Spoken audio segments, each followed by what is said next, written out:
America's Mound Builders.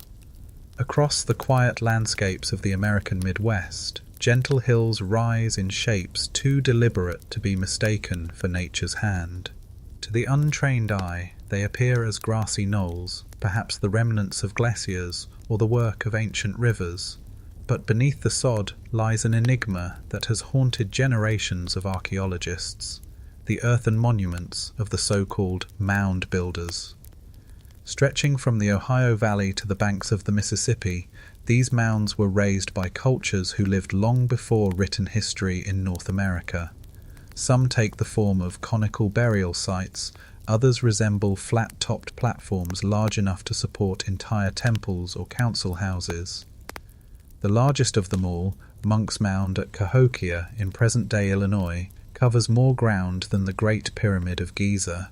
We know that its construction required the movement of millions of basket loads of soil, painstakingly carried by hand over generations.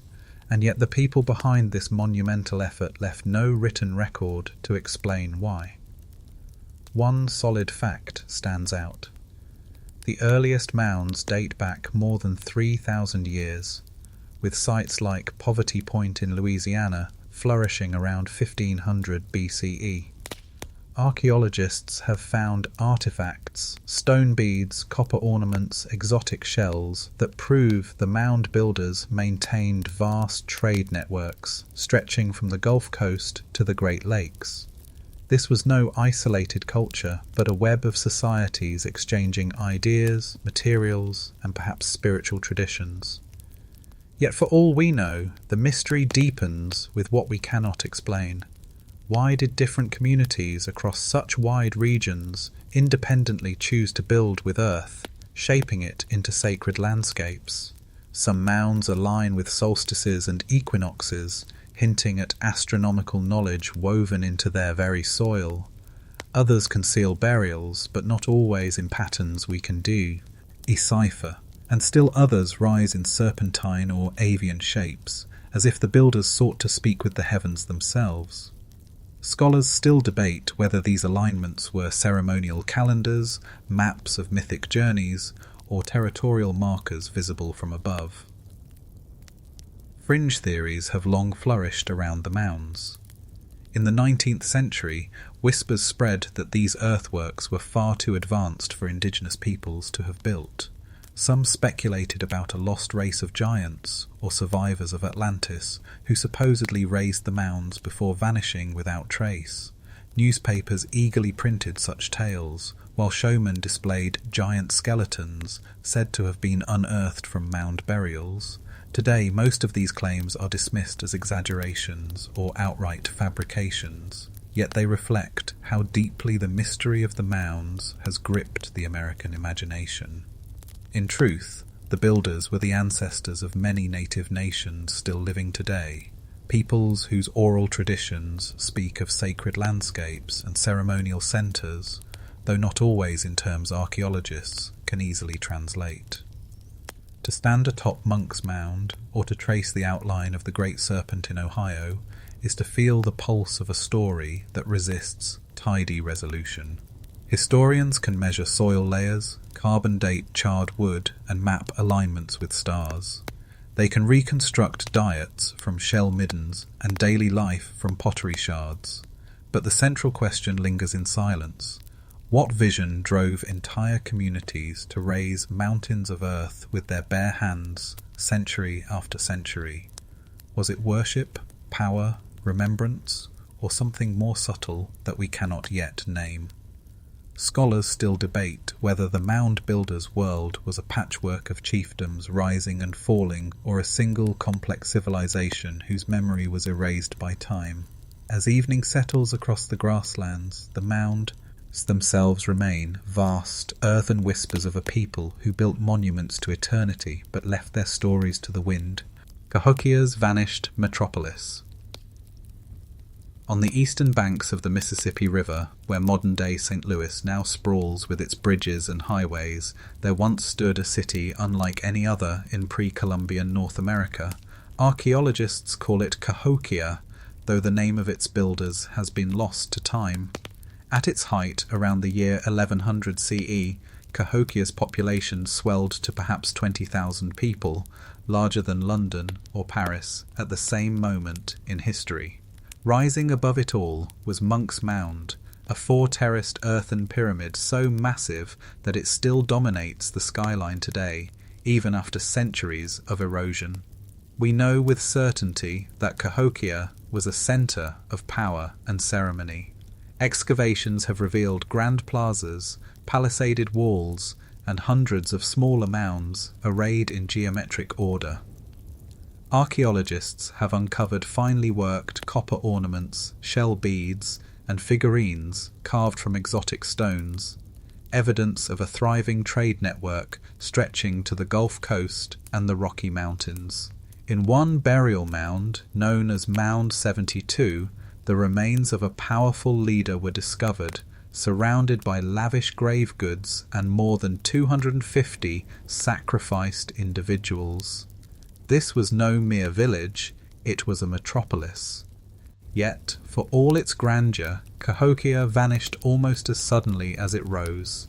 By 1350 CE, the great plazas had emptied, the houses abandoned, and the fields gone fallow. Historians still debate whether climate change, resource depletion, warfare, or disease sealed the city's fate. Some point to signs of deforestation and soil exhaustion, suggesting the population simply grew beyond what the land could sustain.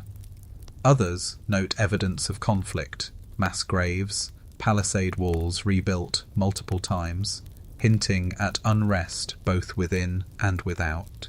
And then there are the stranger details. A circle of posts nicknamed Woodhenge stood west of Monk's Mound, aligned with the rising and set sun at solstices and equinoxes. It seems to have functioned as a solar calendar, marking the passage of seasons with remarkable precision. Scholars still debate whether this structure was purely practical, tracking agricultural cycles, or whether it was a stage for rituals binding the community to cosmic order.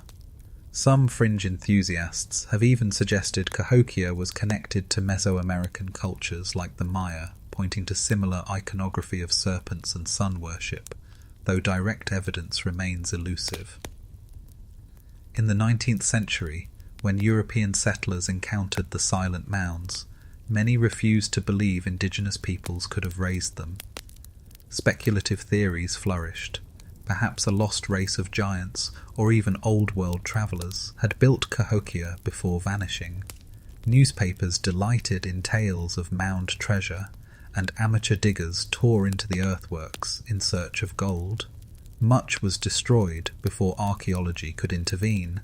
Even today, some fringe writers claim Cahokia hides undiscovered chambers, or that Monk's Mound conceals a lost tomb waiting to be opened. What we know is more subtle, but no less astonishing. Cahokia's layout suggests a planned city with neighbourhoods, courtyards, and markets. Its leaders organised vast labour forces, mobilising thousands of workers to raise mounds, dig ditches, and haul timbers. Its influence stretched across the Midwest, shaping the culture of distant communities. And yet its memory faded so completely that by the time Europeans arrived, only quiet mounds remained, overgrown with grass. Standing atop Monk's Mound today, one sees highways, factories, and suburban homes stretching to the horizon. Yet beneath the soil lie traces of a city that rivaled the great metropolises of its age, only to vanish without leaving even its true name. Scholars still debate whether Cahokia collapsed through its own success, an empire that consumed itself, or whether some external force delivered the final blow. Whatever the cause, Cahokia endures as a reminder that even the mightiest cities can be forgotten, their silence speaking louder than their stones. The mystery of Poverty Point. Long before Cahokia rose beside the Mississippi, another great centre had already flourished hundreds of miles to the south. In the river plains of present-day Louisiana lies a site called Poverty Point, an archaeological wonder so vast that it challenges our assumptions about what ancient North America was capable of. From above, its layout emerges as a grand design, 6 concentric earth ridges, sweeping like ripples of a stone cast into water, with massive mounds looming on the edges. Built around 1500 BCE, Poverty Point predates not only Cahokia, but also the Greek Parthenon and even the earliest stages of Rome. What we know for certain is staggering. The largest of Poverty Point's mounds, called Mound A, rises nearly 70 feet high and covers acres of ground.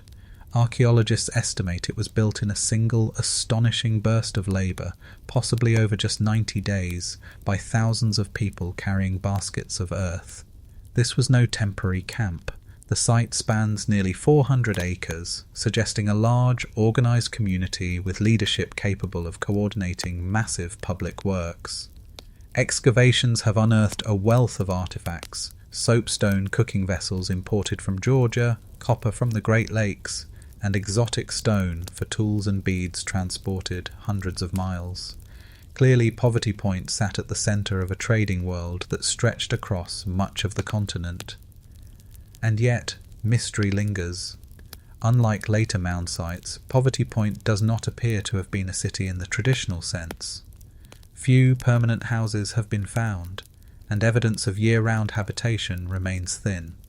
Scholars still debate whether it was a ceremonial gathering place where dispersed communities assembled seasonally, or whether it functioned as a pilgrimage centre, a sacred hub to which people came bearing gifts and goods. Was it a marketplace, a festival grau, or a temple complex under the open sky? The answer remains elusive. Adding to the intrigue are the small, baked clay objects archaeologists call Poverty Point objects. Shaped into spheres, cubes, or other forms, they were heated in hearths and then placed in cooking pits. While most believe they were used for food preparation, an ingenious form of ancient slow cooking, some suggest they had symbolic or ritual purposes as well. Others speculate about their role in games or teaching, pointing out that they often appear decorated with geometric patterns. Fringe theories, unsurprisingly, have flourished. Some writers have claimed that the site's sweeping concentric ridges mirror astronomical phenomena, functioning as a vast observatory to track the heavens. Others even point to the uncanny similarity between Poverty Point's mound alignments and later Mississippian ceremonial centres, suggesting cultural continuity across millennia, or the influence of some lost master civilization. Still others argue the scale of construction implies centralized kingship, while mainstream archaeologists lean toward a more collective effort by egalitarian societies. Scholars still debate whether Poverty Point was a proto-city, a temple landscape, or something entirely beyond our categories. One fact remains unshakable. Around 1100 BCE, construction abruptly ceased. For reasons we do not understand, the people who built this extraordinary landscape simply stopped adding to it. The ridges weathered, the mounds softened, and the site slowly faded into obscurity. When European settlers first arrived, they mistook it for natural hills. Only in the 20th century did aerial surveys reveal the immense pattern hidden in plain sight. Today, Poverty Point is a UNESCO World Heritage Site, yet it remains strangely absent from popular memory. Visitors who climb Mound A stand atop an achievement older than most of the world's great civilizations, gazing out across fields that once thrummed with life and purpose. And in the hush of that view, the question presses forward: who were these people, and what vision compelled them to move mountains of earth, only to vanish without leaving us their name? Serpent Mound's cosmic design. In the rolling hills of southern Ohio, where rivers carve their way through dense forests, there coils a creature so vast it can only be fully seen from the sky. The Great Serpent Mound stretches nearly 1,400 feet, its sinuous body winding across a ridge before ending in an oval-shaped mouth, poised as if to swallow an egg, or perhaps the rising sun itself. Though the earthwork is little more than a raised embankment of soil, Its form is unmistakably deliberate, imbued with meaning that still escapes us. What we know is striking. The mound dates broadly to around 1000 CE, though radiocarbon studies have suggested both earlier and later construction phases, possibly as far back as 300 BCE. Whoever built it aligned the serpent's curves with celestial events. The head points to the setting sun at summer solstice. Its coils match the positions of the moon during major standstills. This is no random artwork. It is an astronomical marker of astonishing precision, requiring careful observation of cycles that span decades. Artifacts found nearby connect the mound to the Adena and later Fort Ancient cultures, both mound-building peoples of the Ohio Valley. But no definitive link has ever been proven. Scholars still debate whether the Serpent Mound was constructed in a single era or modified over centuries, each generation adding its own meaning. Some suggest it was a ceremonial calendar guiding agricultural cycles. Others propose it marked the rhythm of myth, a sacred story about creation, death, and rebirth, written into the landscape itself. And then come the more unusual ideas. In the 19th century, writers speculated the mound was evidence of Old World contact, claiming Phoenicians or Celts must have crossed the Atlantic to build it. More recently, some have pointed to a nearby ancient meteor crater, arguing the mound may mark a cosmic scar on Earth's surface. Fringe theorists even claim it is a message for extraterrestrial observers, a kind of prehistoric signal designed to be seen from above. While such notions stretch credulity, they reveal how profoundly the serpent's form stirs the imagination. The egg-shaped oval at the serpent's mouth has drawn particular fascination. Was it meant to depict the sun, the moon, or a cosmic egg from which the world hatched? Some native traditions speak of serpents as guardians of water, fertility, or the underworld. Others recall horned serpents as powerful beings that connected humans to the spirit world. Scholars still debate whether the mound enshrines a local myth, or whether it reflects broader patterns of serpent symbolism found across the Americas. Yet the most haunting mystery lies not in what we see, but in what has been lost. No written records accompany the mound. No oral histories have survived that can confirm its story. When European settlers first encountered it, they marvelled and speculated, but the builders' voices were already silent. Over the centuries, farming and erosion threatened its survival until preservationists finally intervened.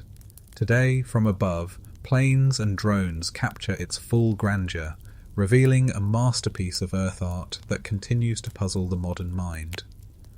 To walk along the serpent's body is to feel the slow rhythm of a cosmic design underfoot, a journey that spirals between sky and earth. At each bend, the horizon shifts. The play of light and shadow recalls ancient ceremonies timed to the heavens.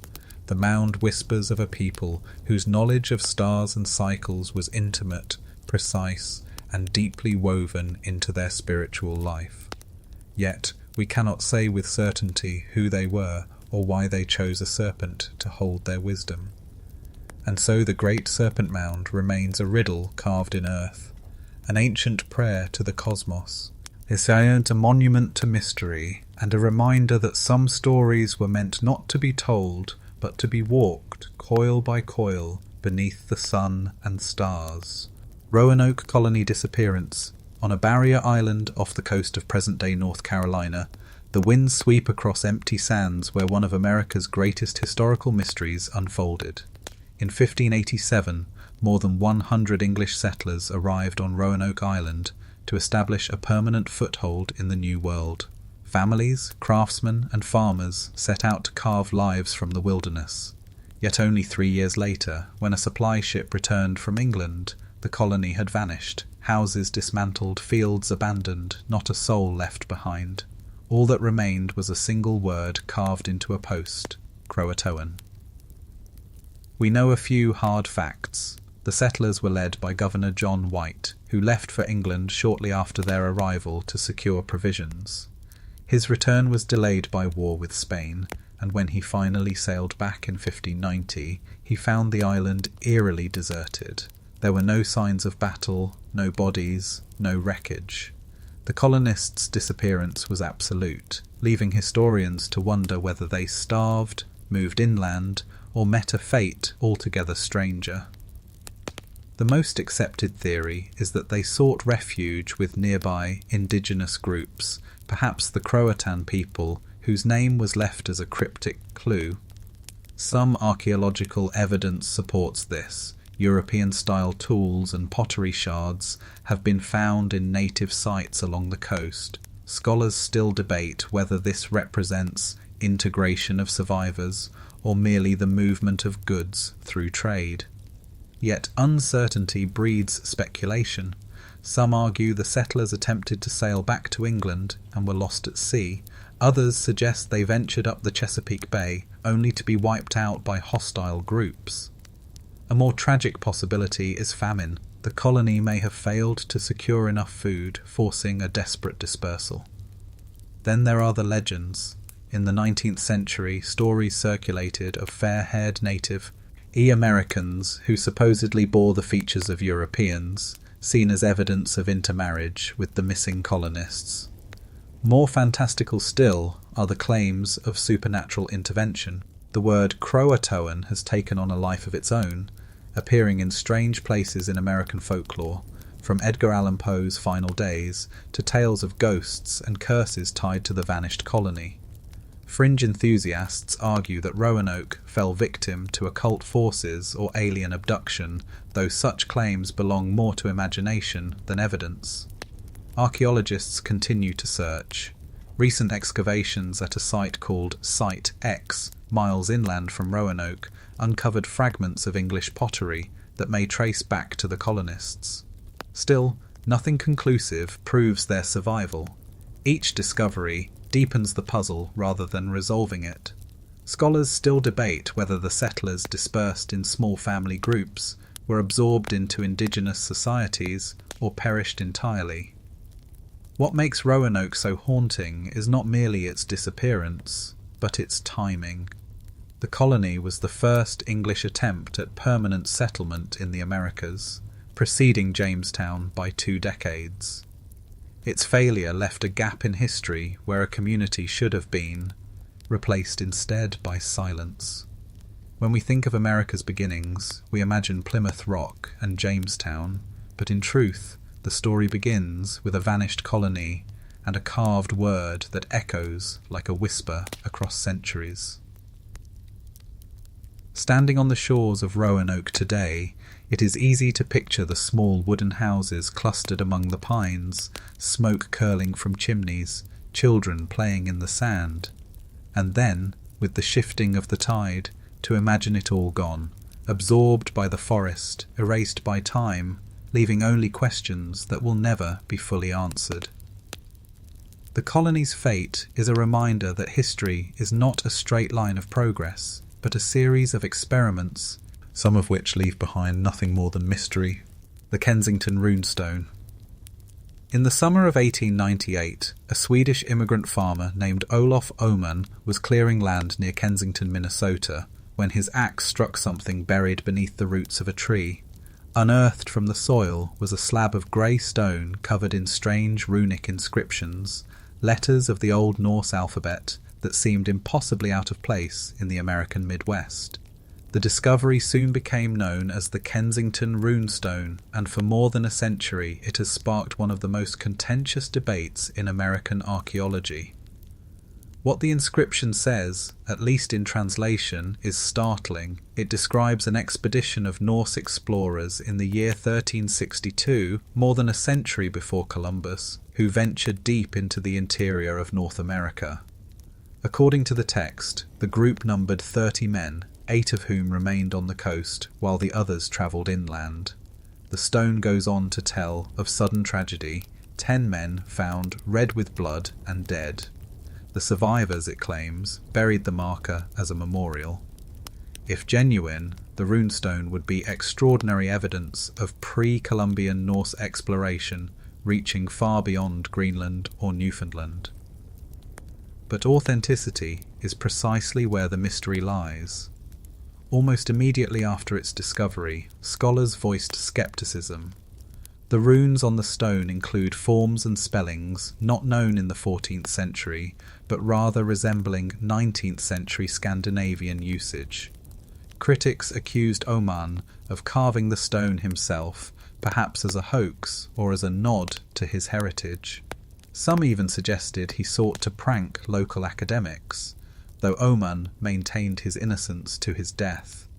Scholars still debate whether the inscription's oddities represent forgery, an otherwise unknown dialect, or the imperfect memory of Norse settlers who retained fragments of their written tradition. Supporters of the stone argue that its Athering suggests genuine age, and that Oman, a humble farmer with little formal education, would have been incapable of producing such a complex hoax. They also point to other tantalizing signs of Norse presence in North America. The confirmed settlement at Lance aux Meadows in Newfoundland, discovered in the 1960s, scattered accounts of native oral traditions referencing white men or bearded visitors, and isolated artifacts with alleged Norse connections. Though mainstream archaeologists remain unconvinced, the possibility lingers that Norse explorers travelled farther than we once believed. The runestone has, over time, attracted its share of eccentric theories. Some claim it marks the route of a vast Norse expedition seeking inland waterways to China. Others insist it is part of a hidden treasure map linked to the Knights Templar or even secret Viking colonies in America. Fringe writers connect it to global conspiracies of suppressed history, arguing that academic reluctance masks the true extent of transatlantic contact before Columbus. Still others claim psychic visions or supernatural guidance have revealed the stone's true story, ideas that lie firmly outside scholarly acceptance, and yet the stone refuses to fade into obscurity. It now rests in a museum in Alexandria, Minnesota, where thousands of visitors view it each year. For some, it is a proud symbol of Scandinavian heritage in the upper Midwest. For others, it remains a cautionary tale of how hoaxes and wishful thinking can distort history. And for still others, it lingers as a question unanswered. Could Norse explorers really have reached the heart of America, carving their story in stone before vanishing into the forests? As the debate rages on, one truth stands clear. The Kensington Runestone has become more than just an artifact. It is a mirror reflecting our hunger for deep origins, our desire to tie our landscapes to ancient stories.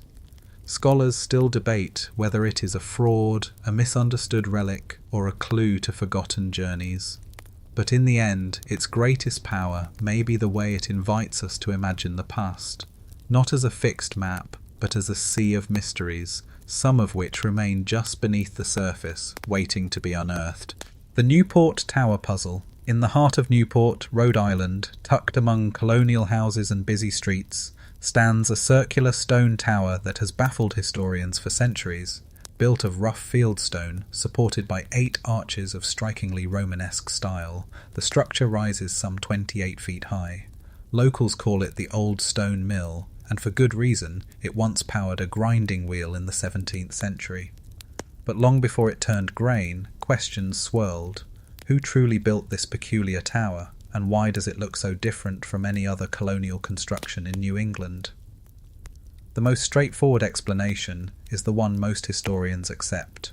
The tower was built in the mid-1600s by Governor Benedict Arnold, the great-grandfather of the infamous traitor of the same name. Records describe his stone-built windmill, and its design does bear resemblance to mills common in England at the time. Yet not everyone is convinced. The arches appear unusually sophisticated for a colonial outpost, and the tower's orientation raises tantalizing questions. Some windows align with celestial events, such as solstices, while others mark cardinal directions with unusual precision. Scholars still debate whether this alignment was intentional or merely coincidental.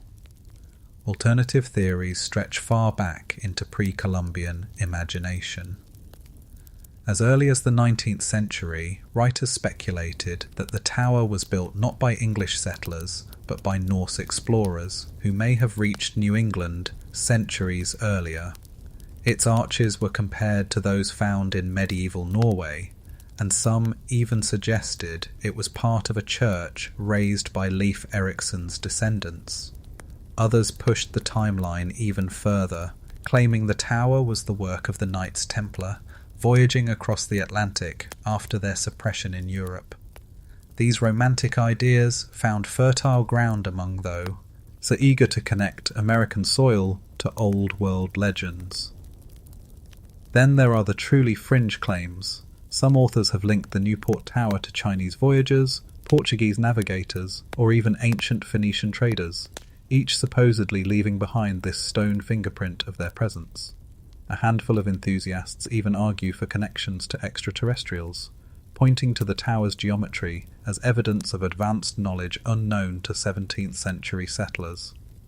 While such theories capture imagination, no credible evidence supports them. One fascinating detail adds fuel to the debate. Near the tower, inscriptions and carvings have occasionally been reported, though their authenticity is contested. Some early antiquarians believed they saw runes or symbols etched into stones nearby, though later scholars dismissed these as natural marks or wishful interpretation. Even so, the allure of coded messages continues to cling to the site. Archaeological investigations have uncovered colonial artifacts around the base of the tower, supporting the Governor Arnold explanation. Radiocarbon dating of mortar samples also places construction firmly in the 17th century, yet skeptics argue that such evidence could reflect repairs or reuse, not original construction. The structure's resemblance to European medieval towers remains difficult to dismiss. Scholars still debate whether it was simply an idiosyncratic colonial windmill, or whether its builders consciously echoed Old World styles with symbolic intent. Standing beneath its arches today, one cannot help but feel a sense of dislocation. The tower seems older than the houses surrounding it, its weathered stones carrying an aura of mystery. Tourists often stumble upon it by accident, surprised to find such a strange relic in a New England town. Guides tell stories of Vikings, Templars, and lost civilizations, while local historians gently remind visitors of Governor Arnold's will and his stone mill. And perhaps that is the true power of the Newport Tower. It is a bridge between fact and legend, a reminder that even when records exist, mystery can persist. Its arches hold not only shadows of the past, but also the projections of our imaginations, eager to connect the ordinary to the extraordinary. Whether windmill or Viking church, it endures as one of America's most curious landmarks, whispering that history is never as straightforward as we might hope. The Blythe intaglios. In the arid desert of southeastern California, just north of the Colorado River, immense figures stretch across the desert floor, so large they can only be truly seen from the sky. These are the Blythe intaglios, giant geoglyphs etched into the earth by scraping away the darker desert crust to reveal the pale soil beneath. Spanning hundreds of feet, they depict human forms with outstretched limbs, coiled animals, and abstract shapes. To stand near one is to see only a patch of barren ground, but from above, the desert transforms into a vast canvas, carrying a message across centuries. The intaglios were rediscovered in 1932 by a pilot flying overhead, though indigenous peoples of the region had long known of them. Today, 6 major figures are preserved behind protective fences, though many more may once have existed. Radiocarbon dating of associated artifacts places them between 450 and 2,000 years old, though pinpointing their exact age remains elusive. What is clear is that they required a communal effort, with people carefully removing rocks to create outlines that would endure under the desert sun. The human figures are especially haunting. One measures over 170 feet in length, arms and legs splayed as though reaching to the horizon. Another resembles a dancer caught mid-motion. Nearby, animal forms, perhaps snakes or mountain lions, curl across the sand. Scholars still debate whether these images were meant to be seen by spirits in the sky, or whether they guided rituals performed on the ground. Some suggest they were ceremonial stages for processions or dances, their outlines activated by movement rather than sight. Connections to native traditions remain tantalizing but incomplete. The Mojave and Quechan peoples whose ancestors lived in the region tell stories of mythic figures who shaped the world. Some researchers believe the Blythe Int, Aglios, represent Mastamho, a creator deity who brought order to the land and taught humans how to live. Others see them as fertility symbols, embodying cycles of life and death tied to the harsh desert environment. Scholars still debate whether the figures served as mythic maps, sacred narratives, or territorial markers announcing presence to neighbouring groups. Of course, fringe theories have taken flight. Some claim the intaglios were landing markers for extraterrestrial visitors, pointing to their scale and visibility from the air. Others suggest lost civilizations, perhaps linked to South America's Nazca lines, were responsible, proposing ancient transcontinental contact. While mainstream archaeology sees no evidence for such ideas, the parallels do spark imagination. Why do cultures separated by thousands of miles both create monumental ground art visible only from above?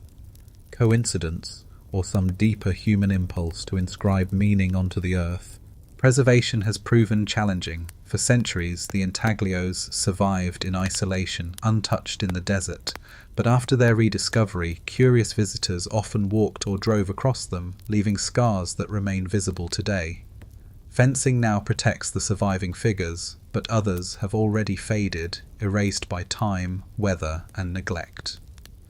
To fly over the Blythe intaglios is to glimpse a message left in silence. Vast human forms reaching into the desert, as if calling out to the heavens. To walk among them, however, is to feel the limits of perception. You cannot see the whole, only the small section beneath your feet. Perhaps that was always the point. Perhaps these were not works meant for human eyes, but prayers written for gods, ancestors, or the universe itself to behold. Their true purpose remains out of reach. Scholars still debate whether the intaglios are ceremonial maps, mythic representations, or cosmic gestures. But in their persistence, etched into the desert floor, they remind us that ancient peoples sought connection with forces greater than themselves, just as we do today, gazing down from aircraft or satellites, marvelling at figures that continue to outlast the generations that first shaped them. Mysterious Casa Grande ruins. In the Sonoran Desert of southern Arizona, a 4-story adobe structure rises unexpectedly against the horizon. Its walls, though weathered, remain imposing, thick slabs of caliche, a mixture of mud and lime, hardened by the relentless desert sun. Locals call it Casa Grande, the Great House, and it stands at the centre of a larger complex of walls, platforms, and smaller buildings that once formed the heart of a thriving community. Yet despite its prominence, no one knows with certainty who built it, why it was raised, or what ultimate purpose it served. We do know some things. Archaeologists have linked the Casa Grande to the Hohokam culture, an ancient people who flourished in the region from roughly 200 to 1450 CE. The Hohokam engineered vast irrigation canals, some running for miles, that transformed the desert into fertile farmland. Their canals were so well designed that modern engineers later adopted portions of them for Phoenix's water supply. The great house likely rose in the late 1300s, just before the Hohokam civilization began to decline. But beyond these broad outlines, much remains shrouded in mystery. The building itself is astonishing. Standing 4 stories high, with walls nearly 4 feet thick at the base, it was once covered with a roof and plastered smooth. Windows and openings appear carefully placed, aligning with the sun and moon during solstices and equinoxes. Scholars still debate whether the Casa Grande functioned as an observatory, a ceremonial temple, or an elite residence. Some argue it was a gathering hall where leaders coordinated irrigation schedules and rituals tied to the agricultural calendar. Others imagine it as a sacred sanctuary, built not for practical use but for communion with cosmic forces. When Spanish explorers first encountered the ruins in the late 1600s, the local Akimel O'odham people explained that their ancestors had built it, though details of its function were already lost to memory. To the O'odham, it was part of a broader sacred landscape tied to creation stories and migrations. Yet the Europeans, eager for grander tales, speculated about Roman, Asian, or even biblical builders.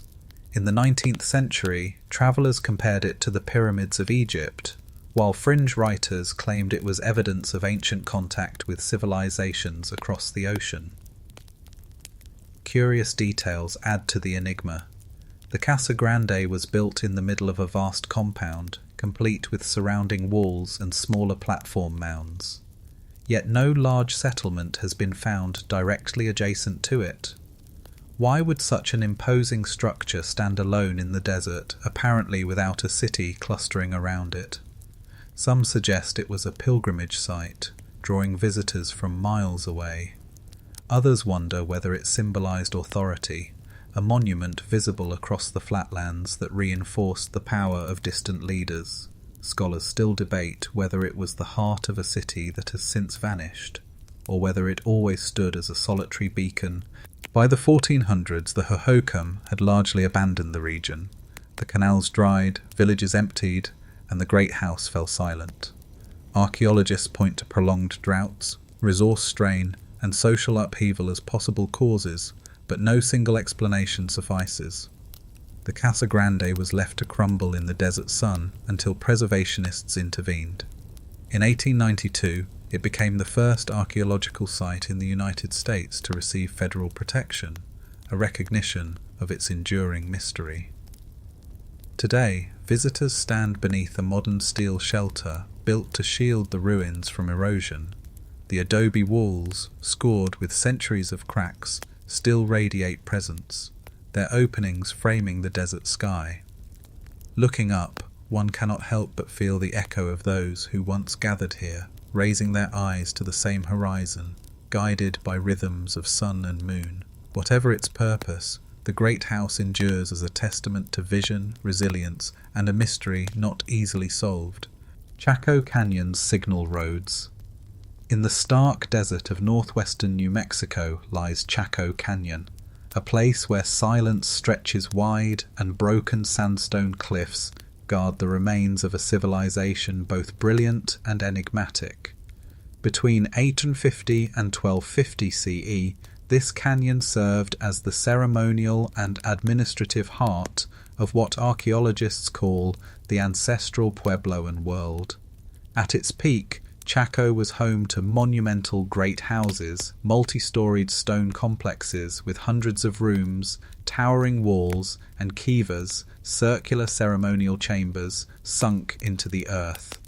Yet what baffles scholars most are not the houses themselves, but the roads that radiate outward from them across the desert floor.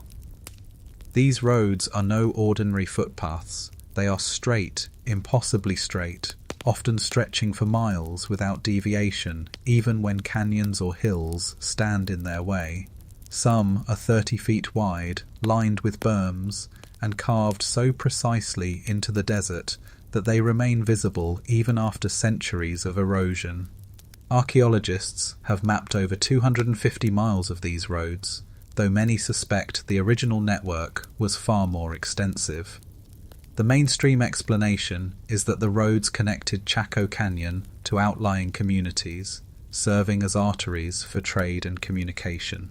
Archaeologists have found evidence that goods flowed into Chaco from distant regions: turquoise from mines in the Cerrillos Hills, macaw feathers from Mexico, seashells from the Pacific and the Gulf of California. Yet the sheer scale and precision of the roads seems to exceed practical needs. Scholars still debate whether they were functional highways or symbolic lines etched into the landscape for ritual purposes. One striking fact adds weight to the latter view. Many of the roads do not lead to villages or farms, but instead end abruptly at cliff edges or vanish into empty desert. Some align with celestial events, pointing toward horizon markers of the solstices and equinoxes. To some researchers, the roads appear less like trade routes and more like ceremonial avenues, cosmic pathways along which processions moved, linking human settlements to the wider cosmos. Fringe theories go even further. Some writers argue that the roads were built as landing strips for extraterrestrial visitors, pointing to their straightness and apparent lack of utilitarian purpose. Others suggest they mark ley lines, channels of mystical energy, connecting sacred sites across the continent. While these ideas lack archaeological support, they underscore the otherworldly quality the roads inspire. The Ancestral Puebloans left no written records, so interpretation relies on archaeology and oral traditions of descendant communities such as the Hopi and Zuni. Some of these traditions describe pilgrimages, dances, and ceremonies tied to the cycles of the sun and moon. In this context, the roads may have been more than infrastructure. They were sacred stages where ritual movement mirrored celestial movement. Scholars still debate whether they symbolized migration stories, pathways of the gods, or maps of the heavens inscribed onto the desert itself. Chaco's mystery deepens with its sudden decline. By the mid-1200s, the canyon was largely abandoned. Evidence suggests drought, resource strain, and social upheaval played a role. But what became of the elaborate road system? Without constant maintenance, the desert slowly reclaimed it. Yet traces remain, lines of intention that still whisper across the landscape. Standing at Pueblo Bonito, the largest of Chaco's great houses, one can gaze outward and imagine the roads stretching toward the horizon. The walls catch the light at solstice sunrise, just as they did centuries ago. The roads below align with stars and stories we can no longer fully hear. And in that silence, Chaco Canyon holds its secret. Whether it was a hub of trade, a theatre of ritual, or something else entirely, its signal roads remain a mystery carved into the very bones of the earth. The Great Serpentine Wall of Ohio, high atop a ridge in southern Ohio, a winding stone wall stretches for hundreds of feet, curling across the landscape in ways that seem purposeful, yet remain opaque. Known today as the Great Serpentine Wall, this enigmatic structure lies within Fort Hill, an ancient earthwork enclosure attributed to the Hopewell culture.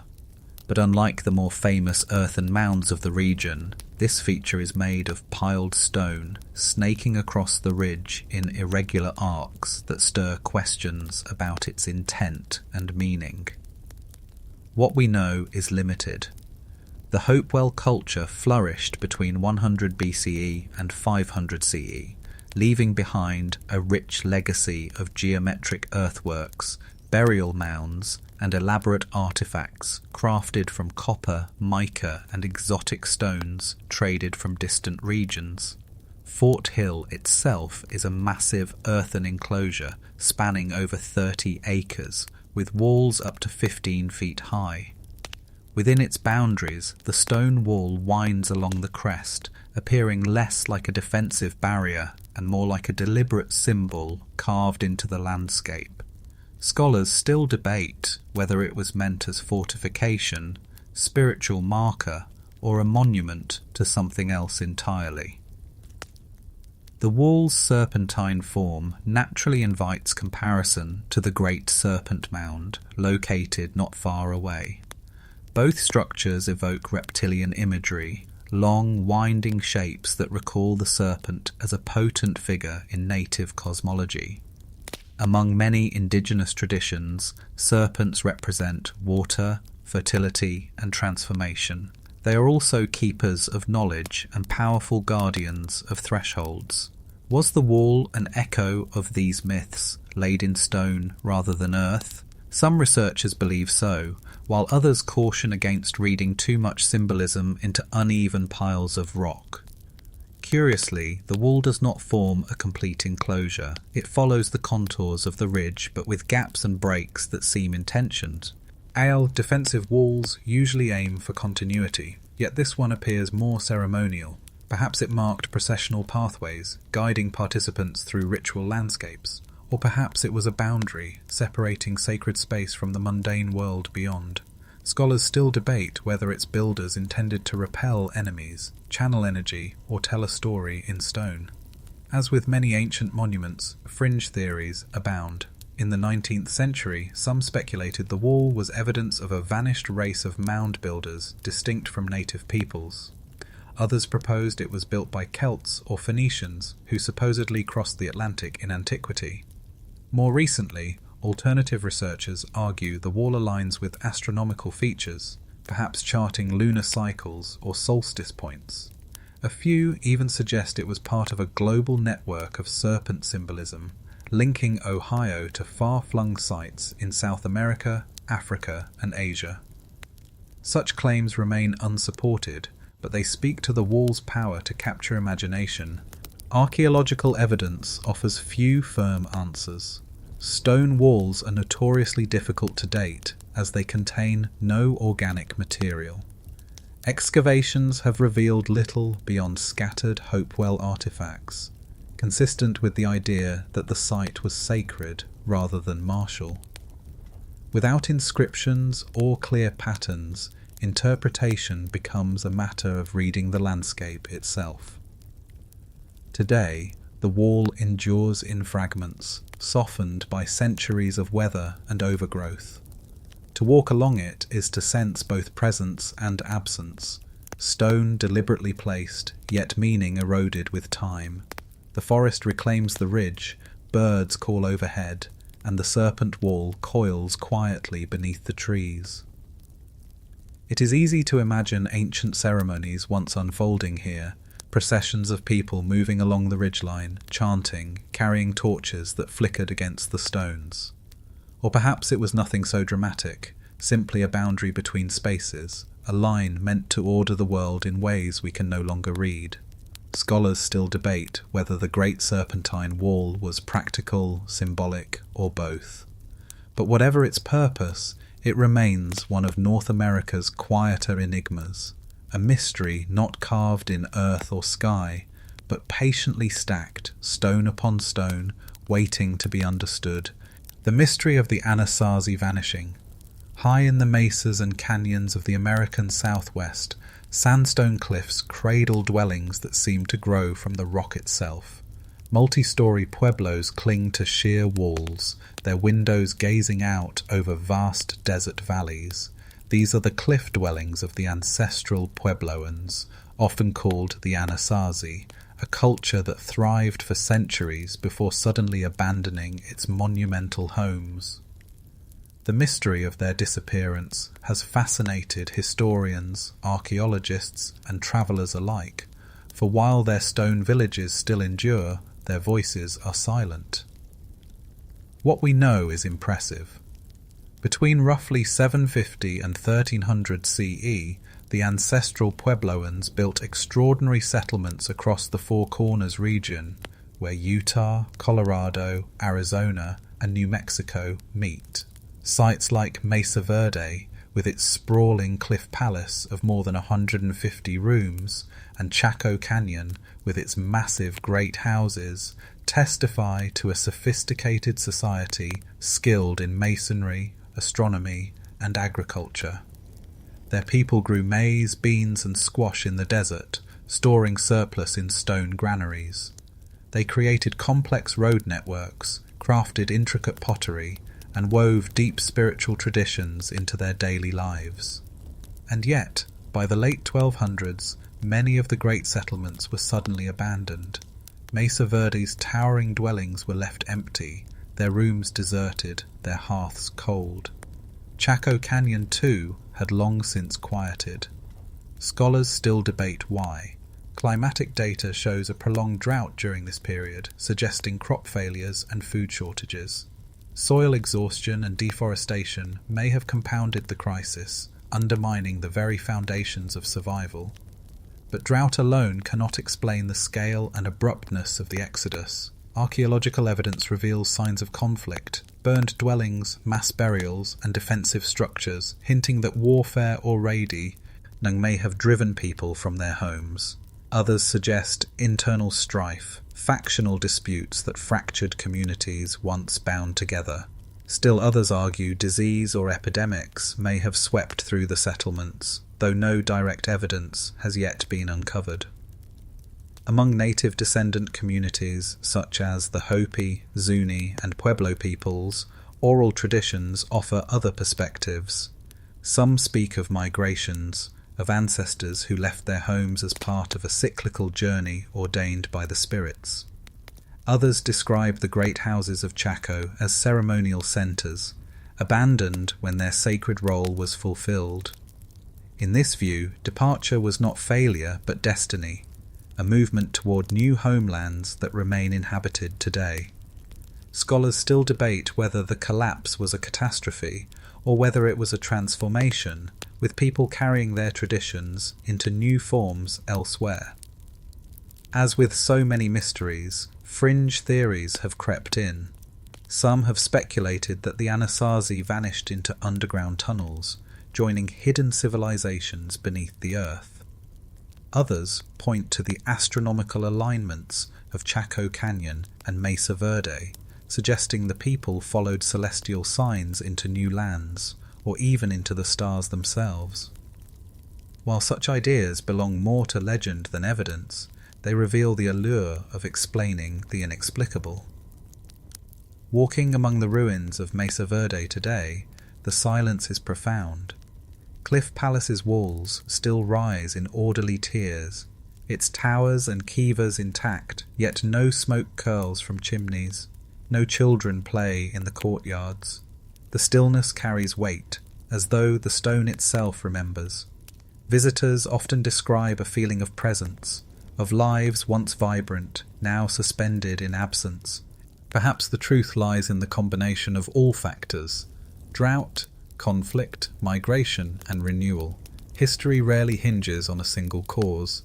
What we can say is that the ancestral Puebloans did not vanish entirely. Their descendants live on in the pueblos of the southwest, carrying stories, ceremonies, and languages that reach back to those cliffside dwellings. The ruins stand not only as a mystery of disappearance, but as enduring monuments to resilience and continuity. Scholars still debate whether the Anasazi story is one of collapse or transformation. Yet, in either case, their departure left behind landscapes of haunting beauty, stone villages suspended between earth and sky, testaments to both human achievement and the enduring mystery of why even great civilizations sometimes choose to walk away, copper culture's lost trade routes. Far to the north, along the rocky shores of Lake Superior, lie ancient pits dug deep into the earth. They are quiet now, filled with leaves and water, but thousands of years ago they were scenes of intense human activity. Generations of people quarried these pits for native copper, pure metal found in veins and nuggets, waiting to be hammered into tools, ornaments, and weapons. Archaeologists call them the Old Copper Culture, a tradition that flourished across the Great Lakes region as early as 3000 BCE. Their work reshaped the landscape, and yet the full story of where all that copper went remains a mystery. The facts are clear enough. Tens of thousands of tons of copper were extracted over millennia. Hammerstones and antler tools litter the old pits, silent evidence of labour stretching back thousands of years. Artefacts of copper, awls, fishhooks, beads, spear points have been found not only around the lakes, but scattered across North America, carried through networks of trade that linked distant peoples. Some of the earliest known metalworking on the continent was born here, long before Europeans set foot on its shores. And yet, the scale of the mining is puzzling. The sheer volume of copper removed seems far greater than the number of artifacts recovered. Where did it all go? Some archaeologists suggest the metal was recycled endlessly, melted down, and reforged until only fragments survived. Others point to the fragile nature of copper tools, which corrode over centuries, leaving little behind. Scholars still debate whether we are simply underestimating how much material could disappear across time, or whether something more unusual occurred. That gap in the record has fueled bold speculation. In the 19th century, theories arose that the copper was shipped overseas, fueling the rise of Bronze Age civilizations in Europe and the Near East. Proponents pointed to the astonishing purity of Great Lakes copper and claimed Phoenicians or Minoans must have crossed the Atlantic to mine it.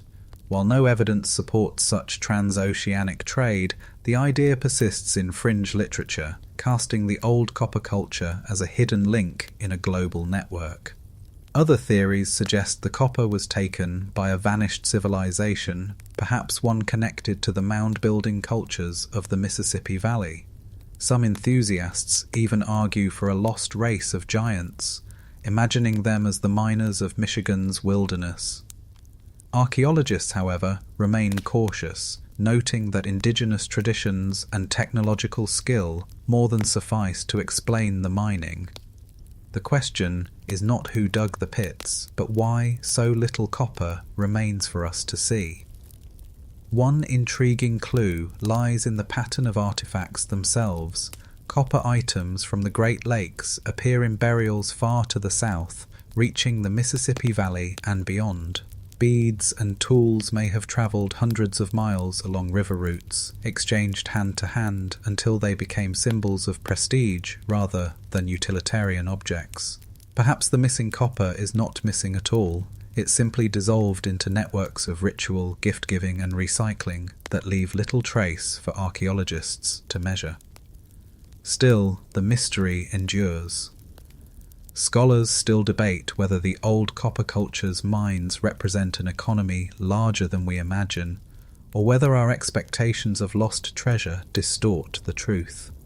Standing among the pits today, shaded by northern forests, it is easy to sense both the immense labour of those ancient miners and the silence that followed when their work ceased.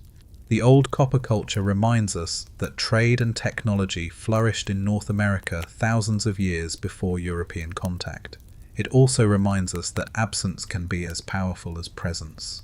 The missing copper invites speculation, questions, and legends, but also underscores how fragile human traces can be. What seems like a vanished treasure may instead be the quiet persistence of lives lived, their tools worn away, their stories scattered like the green-stained stones that still dot the shores of Lake Superior. Judaculla Rock's strange symbols. In the Appalachian foothills of North Carolina, a massive soapstone boulder lies half-buried on a gentle hillside. Locals call it Judaculla Rock, and at first glance it looks like a weathered slab scarred by age, but a closer look reveals something astonishing. The surface is covered with hundreds of carved symbols, circles, lines, claw-like shapes, and figures whose meanings remain elusive. Some markings appear faint, worn by centuries of rain and footsteps, while others remain sharp, as if freshly cut. Together, they form one of the largest and most mysterious petroglyph sites in the eastern United States. We know the rock was significant to the Cherokee, and likely to earlier peoples before them. Archaeologists estimate the carvings span thousands of years, with some possibly dating back to the late Archaic period, around 2000 BCE. Later additions may have been made as recently as the 18th century, creating a palimpsest of marks layered over time. but without written records, their precise origins and meanings are uncertain. Scholars still debate whether the carvings are a map, a sacred text, or simply a record of stories we can no longer read. The name Judaculla ties the site to Cherokee legend. In their tradition, Tzul'kalu', often anglicized as Judaculla, was a powerful giant spirit who dwelled in the mountains, a being of storms, hunting, and the wild. Some stories say he leapt onto the boulder, leaving behind claw marks still visible in the carvings. Others claim the rock served as his boundary stone, marking the edge of his domain. Whether myth or metaphor, the connection underscores the rock's sacred role in Cherokee cosmology. The petroglyphs themselves are puzzling. Some appear as cup-like depressions, known as cupules, arranged in patterns that may correspond to constellations or territorial maps. Others resemble humor, N footprints, animal tracks, or abstract designs that resist identification. One carving seems to show a 7-fingered hand, unusual and provocative. Was this a symbol of Judaculla himself, or does it represent something else entirely? Perhaps a shamanic vision, a clan emblem, or a celestial being. Scholars still debate whether the imagery is symbolic, practical, or a blend of both. Fringe interpretations abound. Some claim the carvings are remnants of an ancient written language left by a lost civilization, or even visitors from another world. Others link the designs to global petroglyph traditions, suggesting cultural connections across continents. A few enthusiasts argue the rock encodes advanced astronomical knowledge, pointing to alignments with solstices and star patterns. While such ideas stretch beyond the evidence, they reflect the universal human impulse to seek meaning in symbols we do not understand. Archaeologists, for their part, approach the rock cautiously. They note that petroglyphs often served multiple functions: ritual, storytelling, teaching, marking territory, all of which may have overlapped here. Without definitive translation, each carving remains ambiguous, a doorway to multiple possibilities. Preservation adds another layer of urgency. For centuries, people walked across the rock, carved initials into it, or attempted to trace the symbols with chalk. Protective measures now limit access, but erosion continues its slow work. Standing before Judaculla Rock, the sheer density of carvings overwhelms the eye. The surface is crowded with overlapping images, a chorus of voices etched into stone across centuries. Each mark represents intention, an act of communication, yet the language has slipped beyond our grasp. Perhaps that is why the rock resonates so deeply. It reminds us that history is not always linear or legible. Sometimes it comes to us in fragments, symbols that defy translation, but still speak of human presence and imagination. Scholars still debate whether Judaculla Rock is a map of the stars, a ritual text, or a mythic boundary stone. But one truth remains: for thousands of years, people gathered here to carve meaning into stone, leaving us with a riddle as enduring as the mountains that surround it. Burrows Cave controversy. In 1982, a man named Russell Burrows claimed to have stumbled upon a hidden cave system in southern Illinois. What he said he found there was astonishing.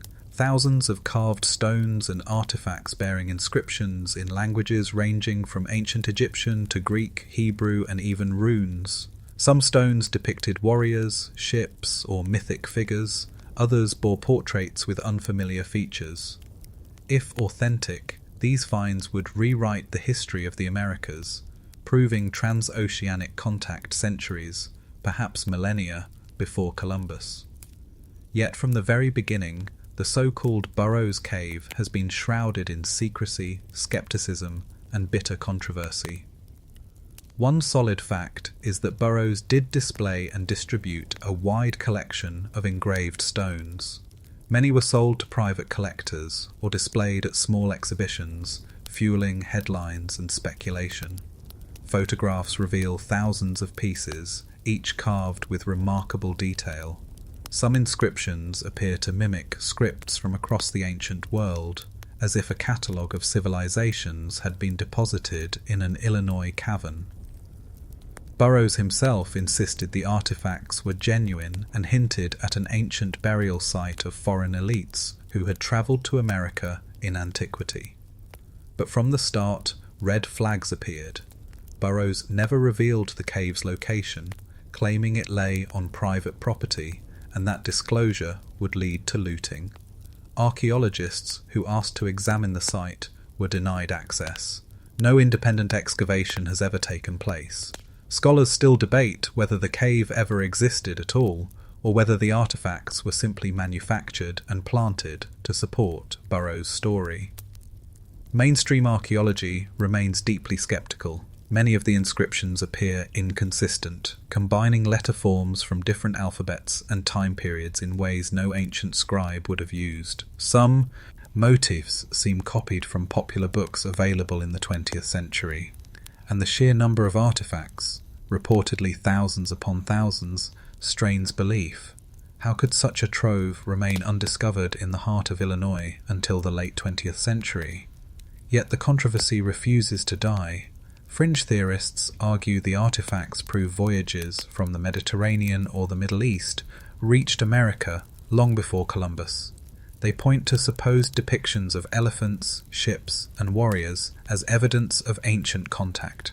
Some claim the cave was part of a global network of trade and colonization, with Illinois serving as a hidden outpost of Old World empires. Others link the cave to tales of the 10 lost tribes of Israel, the Phoenicians, or even the Knights Templar. For believers, Burrows Cave is proof of suppressed history, evidence ignored by mainstream institutions unwilling to abandon the Columbus narrative. For skeptics, it is a textbook case of modern forgery, a cautionary tale about how wishful thinking can turn dubious artifacts into global legends. Scholars still debate whether Burrows himself carved the stones, whether he obtained them from others, or whether they represent some elaborate hoax whose origins remain unclear. What complicates matters is that some collectors still own these artifacts, treating them as prized possessions. Exhibitions occasionally resurface, reigniting interest. Each new photograph sparks fresh debates online, where enthusiasts compare inscriptions, searching for patterns, while academics roll their eyes at what they see as a recycled fantasy. Standing back, the Burrows Cave story becomes less about ancient explorers and more about our hunger for wonder. It reveals how deeply we long to believe that history holds secrets just waiting to overturn our textbooks. Perhaps that is why the legend endures, even without a single verifiable excavation. In the end, the cave remains unseen, its treasures unverified. Was it ever real, or was it a story spun from carved stone and human imagination? Scholars still debate, but the controversy itself has become part of the mystery, a reminder that sometimes the most enduring enigmas are born not in the past, but in the shadows between truth and belief. The mystery of America's giant skeletons. Throughout the 19th century, newspapers across the United States carried strange headlines. Farmers unearthing enormous skeletons from burial mounds, bones far larger than those of ordinary men. Reports told of skulls with double rows of teeth, femurs too long to belong to any known race, and giant warriors entombed with copper weapons. From Ohio to Wisconsin, from West Virginia to Minnesota, stories proliferated of a forgotten race of giants who once walked North America. Today, the mystery of these supposed skeletons lingers, perched uneasily between folklore, archaeology, and conspiracy. The hard facts are these. During the 1800s, settlers frequently dug into Native American mounds, searching for relics, treasure, or simple curiosity. They did find human remains, sometimes numerous, sometimes buried with artifacts like pipes, pottery, or ornaments. Many of these burials belong to the mound-building cultures of the Adena and Hopewell, peoples who flourished between 1000 BCE and 500 CE. Some individuals among them were unusually tall. Genetic variation and good nutrition may have produced heights over 7 feet. Archaeologists today recognize this as exceptional, but not impossible. Yet newspapers of the time often exaggerated. Reports grew wilder with each retelling, describing skeletons 10 or 12 feet tall, with jaws wide enough to fit over a man's face. Illustrations in local gazettes depicted giant bones towering over ordinary humans. Whether through misunderstanding, sensationalism, or outright invention, the legend of America's ancient giants took root. Scholars still debate how much of these reports stemmed from genuine finds versus the fertile imagination of a press hungry for readers. One fringe detail complicates matters. Some of the tallest skeletons were reportedly sent to the Smithsonian Institution. Conspiracy theorists argue they were deliberately hidden or destroyed to protect mainstream narratives of history. Books and websites continue to claim the Smithsonian engaged in a cover-up, suppressing evidence that giants once ruled America. The Smithsonian itself denies such claims, noting that many 19th century giant bones turned out to be misidentified animal remains or human skeletons, exaggerated in size by careless measurement. Still, the mystery clings stubbornly. Archaeological digs have confirmed that Adena burial mounds sometimes contain individuals taller than average, 6.5 or 7 feet. These leaders may have been revered, their unusual stature magnified into myth over generations. In native traditions, tales of giant beings do exist. The Iroquois spoke of the stone giants, fierce and enormous hunters. Other tribes told of giants who once battled humans before retreating into myth. Perhaps these stories blended with archaeological discoveries, creating a narrative too compelling to resist.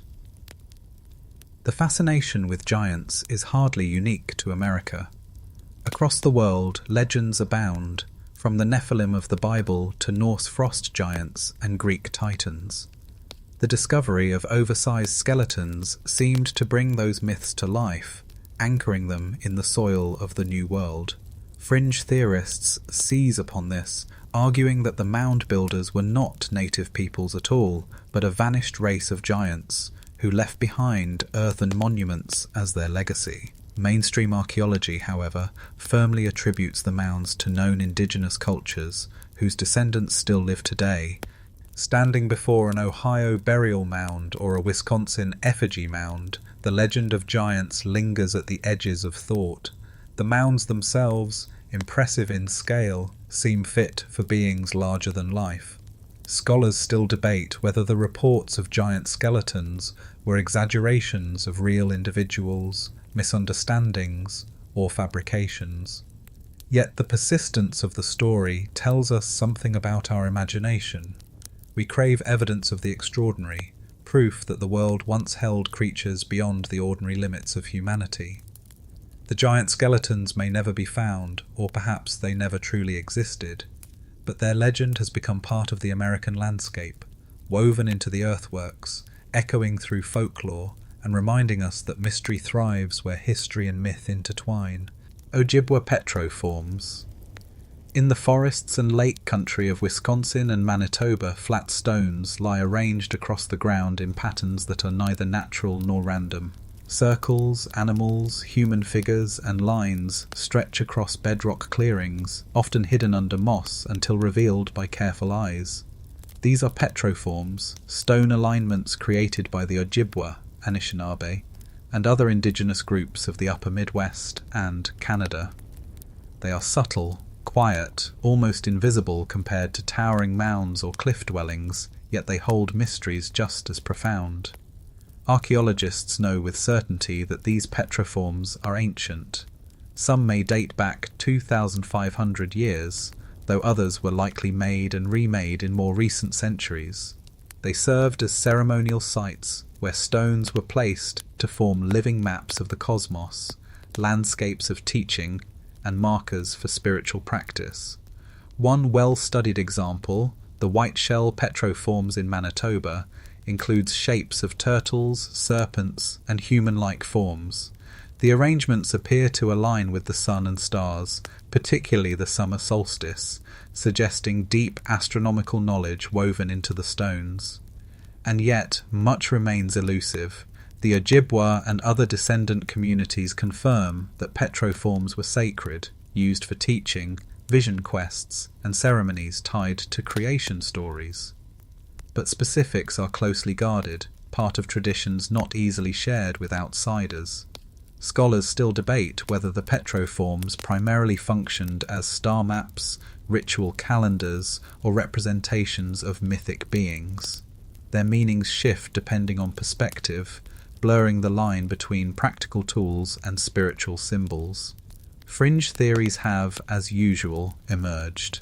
Some writers argue that the petroforms encode advanced astronomical data, pointing to alignments with constellations or eclipses. Others suggest contact with distant civilizations, seeing similarities between these stone figures and those in Europe or Asia. A handful even claim they are landing markers for extraterrestrial visitors.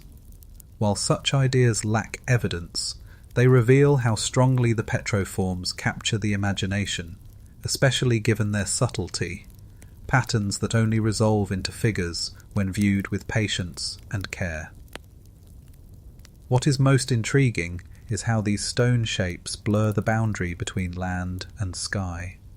A turtle laid out in stones on the forest floor may simultaneously represent the earth, the cosmos, and the mythic Turtle Island, from which many indigenous peoples say the world was created.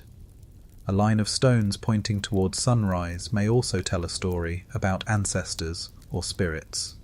Each petroform is both map and myth, both guide and prayer. Scholars still debate whether their true function can even be reduced to a single category.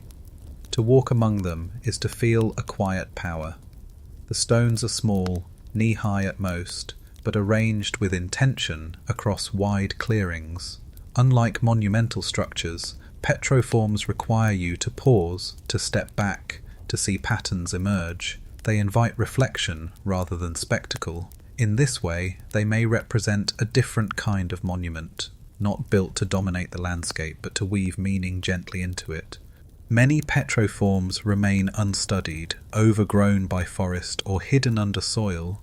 Others are at risk from development or neglect. Efforts are now underway to protect and honour them, recognising not only their archaeological significance but also their ongoing sacred role for indigenous peoples. They are not relics of the past but living sites of memory and ceremony.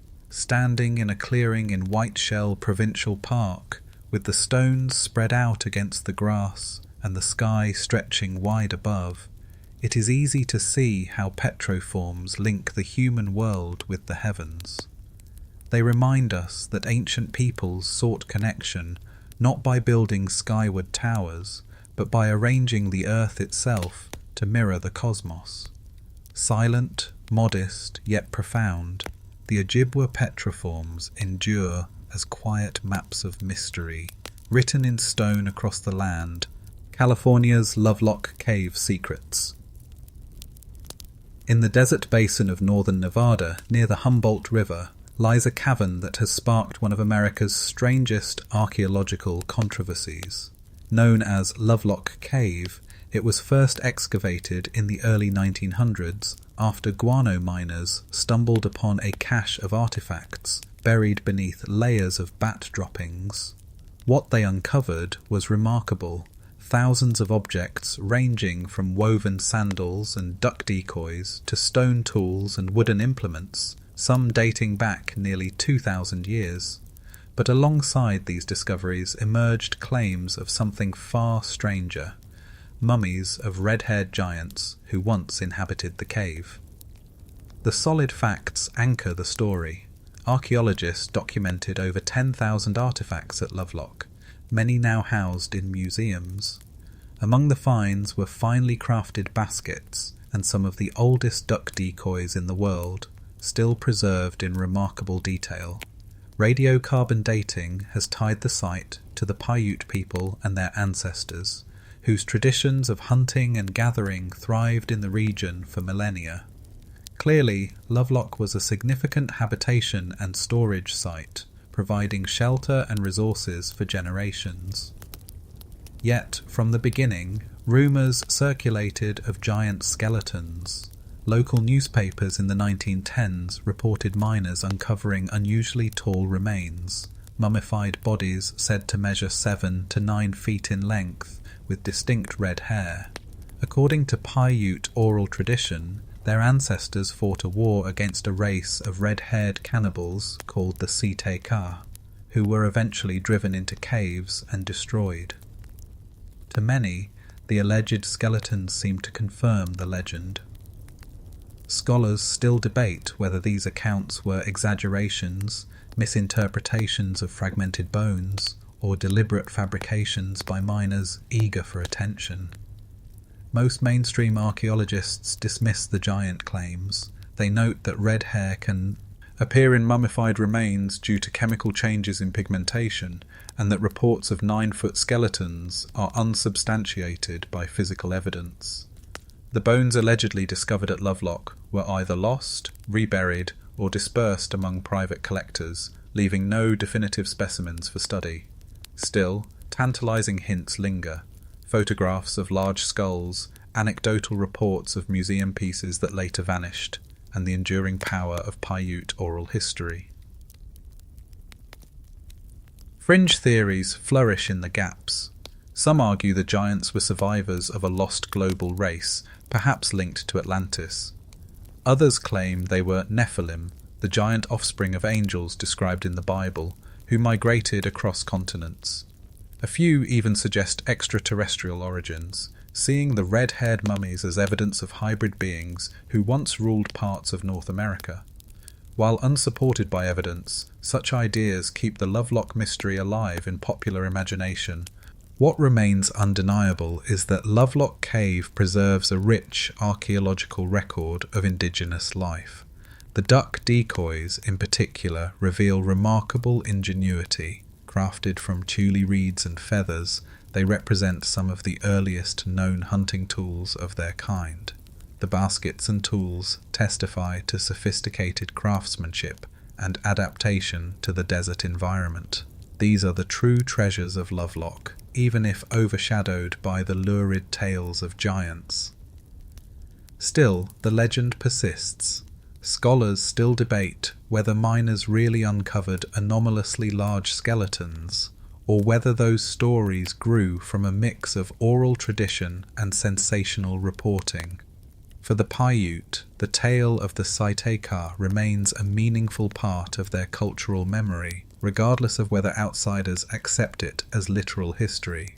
Standing in the cave today, one can feel both the weight of archaeology and the echo of legend. The shelves of layered deposits, the soot-stained walls, and the faint traces of ancient habitation tell a story of resilience in a harsh land.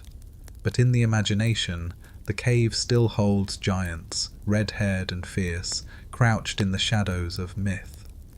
And perhaps that is Lovelock's greatest secret, a place where fact and folklore blur and where absence itself becomes a kind of presence.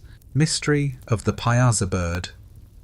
High above the Mississippi River near Alton, Illinois, a fearsome creature once loomed over travelers, the painted image of a monstrous bird etched onto a sheer limestone bluff. Known as the Piasa Bird, the figure was described in the 17th century by French explorer Father Jacques Marquette. He wrote of a creature as large as a calf, with horns like a deer, red eyes, a beard like a tiger's, the face somewhat like a man's, the body covered in scales, and a long tail so strong it could wrap around a man. For centuries, the Piasa Bird has captured imaginations, blending folklore, archaeology, and mystery into one enduring enigma.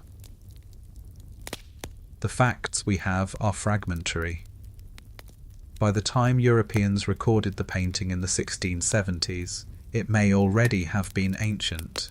The original figure, painted in vivid red, green and black pigments, measured some 30 feet long.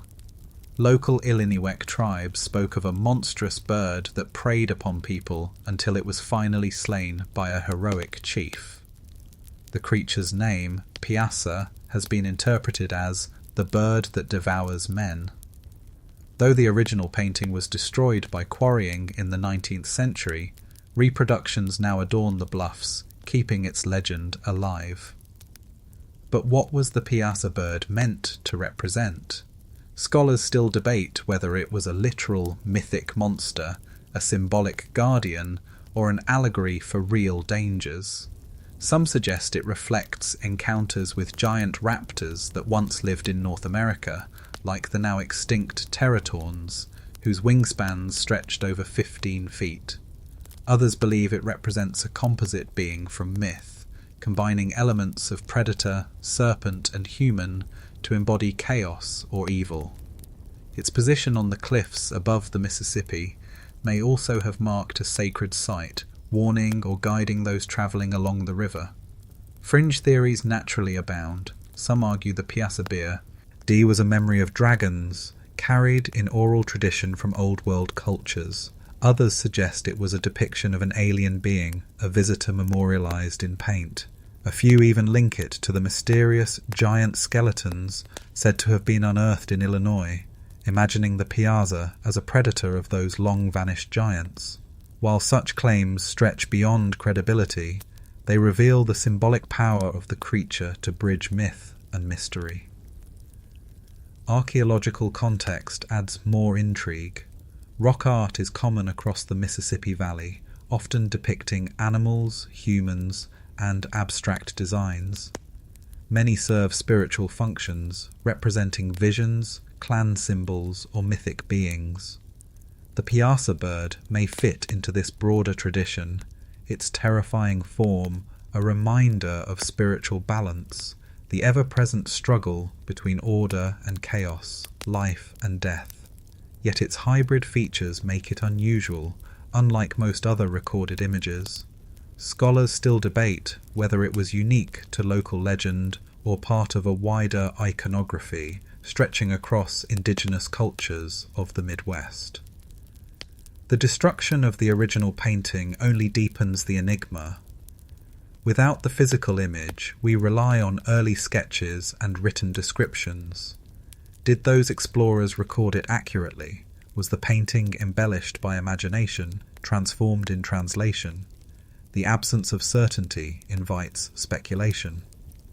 Today, modern murals of the Piasa bird decorate the cliffs, visible to travellers along the Great River Road. For tourists, it is a roadside curiosity. For locals, a point of pride and legend. But beneath the paint lies a question older than the bluffs themselves. What compelled the Illiniwek to paint a monstrous devourer on the face of the rock? Was it a warning, a memory, or a prayer? Scholars still debate whether the Piasa bird was myth, allegory, or misunderstood natural history. Whatever its origins, its fierce eyes continue to gaze out across the river, a reminder that ancient stories often cling to the land as stubbornly as the stone itself. The Blythe giants of the desert. In the sun-scorched expanse of California's Colorado desert, enormous figures lie inscribed upon the earth, their outlines stretching so vast that only from the air can their full forms be understood.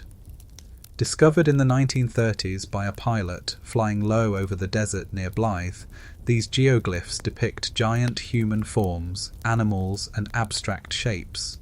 The largest of them measures over 170 feet in length, its arms outstretched as though embracing the horizon. Collectively, they are known as the Blythe Giants, and their scale and mystery place them among the most remarkable ancient creations in North America. Archaeologists have confirmed that the figures were made by scraping away the darkened desert surface, known as desert varnish, to reveal lighter soil beneath. Radiocarbon dating of nearby artifacts suggests they were created between 450 and 2,000 years ago, likely by the ancestors of the Mojave and Quechan peoples. Yet beyond their age and method, little is certain. Scholars still debate their precise purpose. Were they ritual spaces, mythic representations, or messages meant for the sky. One prevailing theory links them to creation stories. Among Quechan traditions, a powerful deity named Mastamho is said to have shaped the world and taught humanity how to live. Some of the figures may represent Mastamho himself, stretching his arms across the earth in acts of creation. Others may depict animals tied to myth or ceremony, their shapes embodying stories that once guided communities through cycles of life and death. In this view, the Blythe Giants are sacred texts, written not on parchment but directly upon the desert floor. Yet other interpretations complicate the picture. Some figures appear humanoid but not entirely human, their proportions stretched and stylized. Were these depictions of spirits, ancestors, or beings from other realms? Scholars still debate whether the geoglyphs served as markers for ceremonial gatherings, astronomical calendars, or territorial boundaries meant to signal identity across vast distances. Their sheer size suggests they were never meant to be fully visible from the ground, which raises even deeper questions about for whom they were intended. Fringe theories inevitably surface.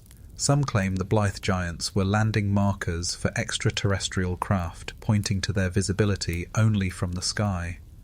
Others argue for connections with the Nazca lines of Peru, suggesting ancient transcontinental knowledge of ground art. A few enthusiasts even propose that the figures encode advanced astronomical data, charting star patterns or planetary cycles. Though unsupported by evidence, these interpretations reflect the enduring human tendency to project cosmic significance onto the unexplained. What makes the Blythe Giants especially poignant is their fragility.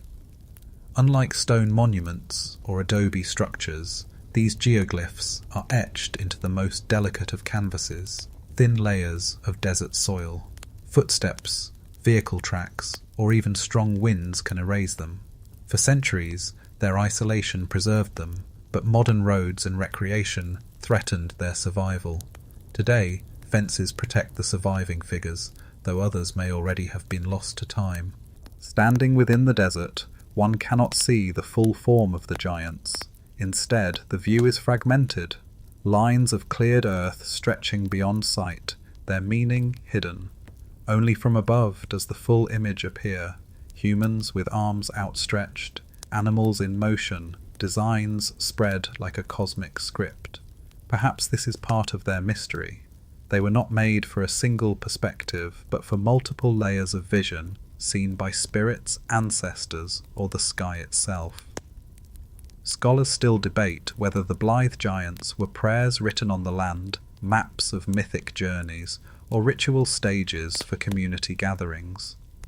Whatever their purpose, they remind us that human beings, across cultures and centuries, have sought to inscribe meaning onto the earth, leaving behind marks so vast and enigmatic that they continue to astonish long after their builders are gone.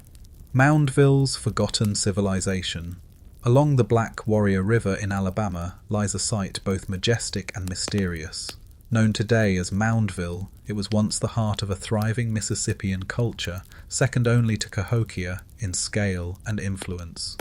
Between 1000 and 1450 CE, the city spread across 300 acres, with 29 earthen mounds arranged around a central plaza. At its height, it may have housed thousands of people, its leaders commanding vast networks of trade, ceremony, and authority. Yet by the time Europeans reached the region, Moundville had been abandoned, its mounds left to grass and silence. Archaeological excavations confirm the site's sophistication. Monk's Mound at Cahokia may be larger, but Moundville's layout reveals careful planning. The central plaza was ringed with platform mounds, each supporting temples, council houses, or elite residences. Artifacts discovered here, polished stone axes, copper ornaments, finely crafted pottery, attest to a culture of artisanship and symbolism. Among the most striking are engraved ceramic vessels depicting winged serpents, falcons, and skeletal figures, images scholars believe tie to a cosmology of death, renewal, and the journey of the soul. But mysteries remain. Why was Moundville abandoned after flourishing for centuries? Scholars still debate the causes.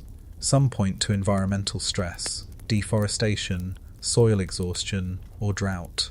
Others highlight evidence of social tension, as elites consolidated power in ways that may have strained common people. Still others suggest disease, arriving ahead of Europeans, played a role in destabilizing the population. Unlike cities destroyed by conquest, Moundville seems to have slowly dwindled, its plazas emptying, its mounds falling silent. Even the function of the site remains debated. Was Moundville primarily a city where thousands lived year-round, or was it a ceremonial centre where people gathered seasonally for rituals and trade? Some archaeologists argue it was more like a pilgrimage site than a metropolis, a sacred hub whose monumental mounds embodied myths of creation and the order of the cosmos. Scholars still debate whether the great plazas were arenas of politics, marketplaces of trade, or stages for dramas of faith. Fringe theories add further layers. Some have claimed that Moundville's alignments with solstices suggest advanced astronomical knowledge, perhaps borrowed from or connected to Mesoamerican cultures. Others go further still, suggesting lost civilizations of giants or old world voyagers constructed the mounds, echoing the myths that once surrounded Cahokia. While archaeologists firmly attribute Moundville to indigenous Mississippian peoples, the persistence of alternative ideas reveals how the sheer scale of the site invites wonder and speculation. Today, the mounds remain, rising like green pyramids above the river plain. The largest, Mound B, once supported a massive structure overlooking the plaza. Visitors climbing its summit can still gaze across the site, imagining the ceremonies that once unfolded below, dancers circling fires, leaders addressing crowds, drums echoing into the night. The silence that now reigns only heightens the sense of absence. For descendant communities, such as the Choctaw, Chickasaw, and other southeastern tribes, sites like Moundville remain part of a broader ancestral landscape. Oral traditions recall migrations, sacred centers, and the role of mound building in connecting humans with the spiritual world. The carvings and pottery found at Moundville may not be puzzles to solve, but symbols meant to carry meaning across generations. And yet the enigma lingers for historians. Why did such a powerful centre rise and then fade? What social or spiritual vision inspired its builders to raise mound after mound, reshaping the very earth into sacred geometry? Scholars still debate whether Moundville's story is one of collapse, transformation, or continuity through descendant cultures. The mounds endure as grassy monuments, silent yet eloquent. They remind us that great civilizations do not always leave behind ruins of stone. Sometimes their legacies are built from earth, sky, and memory, fragile to time, yet resilient enough to whisper their mysteries across centuries. The Spiro Mounds treasure. In the rolling hills of eastern Oklahoma, near the Arkansas River, lies a site once overshadowed by neglect, yet today recognized as one of the richest archaeological treasures in North America. Known as the Spiro Mounds, this ceremonial complex was built and occupied between 900 and 1450 CE by peoples of the Mississippian culture. While other mound centers like Cahokia and Moundville are better known for their scale, Spiro's significance lies in what was found hidden within one of its earthen structures, a cache of artifacts so vast and mysterious that it has been compared to the tomb of Tutankhamun. In the early 1930s, local looters tunneled into a mound called Craig Mound, seeking valuables during the Great Depression. What they uncovered stunned even seasoned archaeologists. Inside lay a burial chamber filled with extraordinary objects, shell gorgets carved with intricate designs, copper plates hammered into effigies, ceremonial pipes, pearls, effigy figures, textiles, and wooden carvings preserved by the mound's unique conditions. Among the most striking were embossed copper plates depicting winged warriors and mythic beings, images tied to a cosmology of warfare, fertility, and the afterlife. The sheer range of materials revealed the extent of Spiro's connections. Shells came from the Gulf of Mexico, copper from the Great Lakes, obsidian from the Rockies, and stone pipes carved from non-local sources. Spiro was not an isolated village, but a hub in a vast trade network linking much of North America. Scholars still debate whether it was primarily a political capital, a religious pilgrimage centre, or both. The mystery deepens with the looter's role. Many artefacts were sold off, scattered into private collections, or lost altogether. Some were even destroyed, burned as worthless by those who failed to recognise their value. Only later did archaeologists step in, recovering what they could. This tragic dispersal means we may never fully grasp the scope of what the Craig Mound once contained. Scholars still debate what was lost, whether entire classes of artefacts, records, or sacred objects disappeared forever. And then there is the symbolism itself. Many artefacts depict figures from what scholars call the Southeastern Ceremonial Complex, a shared religious iconography across Mississippian cultures. Falcons, serpents, warriors, and underworld beings appear again and again, suggesting a cosmology rich with layers of meaning. Yet, interpretation remains difficult. Were these images guides for the dead, instructions for ritual, or symbols of elite power? Scholars still debate whether the artifacts reflect a unified belief system or local variations stitched together through trade and pilgrimage. Fringe theories, unsurprisingly, have flourished. Some claim the sophistication of the artifacts proves influence from Mesoamerica, pointing to similarities with Aztec or Maya iconography. Others go further, suggesting contact with Old World civilizations or even extraterrestrial inspiration. While mainstream archaeology firmly attributes the mounds to indigenous Mississippian peoples, the grandeur of Spiro has made it a magnet for speculation. Today, the surviving artifacts are scattered across museums, with some displayed at the Smithsonian and others returned to descendant native communities under repatriation laws. For many tribes, the artifacts are not curiosities, but sacred belongings meant to be treated with respect rather than placed behind glass. This adds another layer of complexity. How do we study the past while honouring the living traditions of its descendants? Standing on the grassy rise of Craig Mound today, it is hard to imagine the wealth once buried within. The chamber is long collapsed, its treasures removed, yet the place still holds a hushed reverence. The soil retains the memory of ceremonies, of burials, of stories once told in firelight.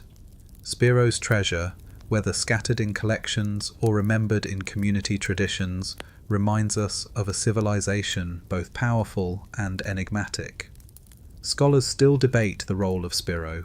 Was it a religious capital, a crossroads of trade, or a burial ground for elites? But one truth endures. It was a place where earth and spirit met, leaving behind artifacts that continue to astonish and questions that remain unanswered. America's dolmens and standing stones. Across scattered parts of the United States, from New England forests to the plains of the Midwest, large stone formations sit in quiet obscurity. Some are balanced slabs that resemble dolmens, massive capstones resting on upright supports, while others appear as solitary standing stones, weathered and enigmatic. To many, they look eerily similar to the megaliths of Europe, Stonehenge-like alignments, chambered cairns, or marker stones that seem deliberate rather than natural. Yet their origins and purposes remain among the least understood of North America's ancient enigmas. Archaeologists acknowledge that many of these formations are natural. Ice Age glaciers scattered boulders across the landscape, sometimes creating odd juxtapositions of rock that look intentional. Yet not all examples can be so easily dismissed. Sites in New England, such as Mystery Hill in New Hampshire, often dubbed America's Stonehenge, feature collections of stone chambers, alignments, and slabs that suggest human modification. Carbon dating of organic material from some of the structures places them centuries old, though not necessarily prehistoric. Scholars still debate whether they were built by colonial settlers, indigenous groups, or some other unknown hands. The Mystery Hill site contains one alignment in particular that sparks fascination: a row of standing stones marking solstices and equinoxes. Observers have noted how the sun sets directly over these markers on key dates, recalling the astronomical precision of European megalithic monuments. Some archaeologists argue that such alignments could be coincidence or later constructions, while enthusiasts see them as evidence of a deeper, ancient knowledge system preserved on American soil. Fringe theories abound. Some claim these dolmen-like structures were built by Celtic explorers, Druids, or even Phoenician traders who crossed the Atlantic long before Columbus. Others insist they are remnants of a lost North American civilization, perhaps the same mound builders once erroneously thought to be distinct from native peoples. A few go further still, linking them to global networks of sacred geometry, ley lines, and extraterrestrial guidance. While mainstream scholarship finds no convincing evidence for such claims, the allure of ancient megaliths on American soil continues to attract attention.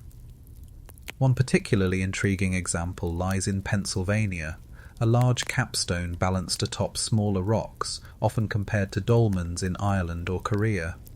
Local legends call it a witch's rock or devil's table, imbuing it with supernatural associations. Were these stories born because the stones themselves already carried an air of mystery, or did they reflect older traditions tied to the stone's placement? Scholars still debate whether cultural memory attaches to these formations through continuity or coincidence. The possibility remains that some stone structures were built by indigenous groups. While most Native American monuments are earthen rather than stone, certain tribes did arrange stones into cairns, effigies, or boundary markers. Without inscriptions or artifacts, distinguishing natural from cultural becomes difficult, leaving room for interpretation and speculation. To walk among these sites is to feel the ambiguity directly. A chamber of flat stones may appear like a tomb, yet archaeologists find no burials within.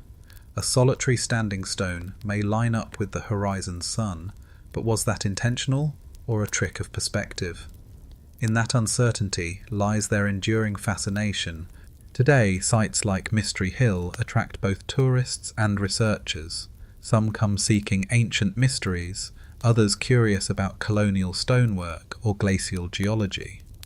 The debate continues, with evidence suggesting multiple layers of history: indigenous cairns, colonial root cellars, and natural formations overlapping in ways that resist neat categorization. Scholars still debate whether America's dolmens and standing stones represent prehistoric monuments, later constructions, or accidents of nature imbued with human meaning. Whatever their origins, they embody the tension between certainty and wonder, reminders that landscapes themselves can become scripts, their stones arranged or imagined into stories that connect us to the distant past. Judith River fossil myths.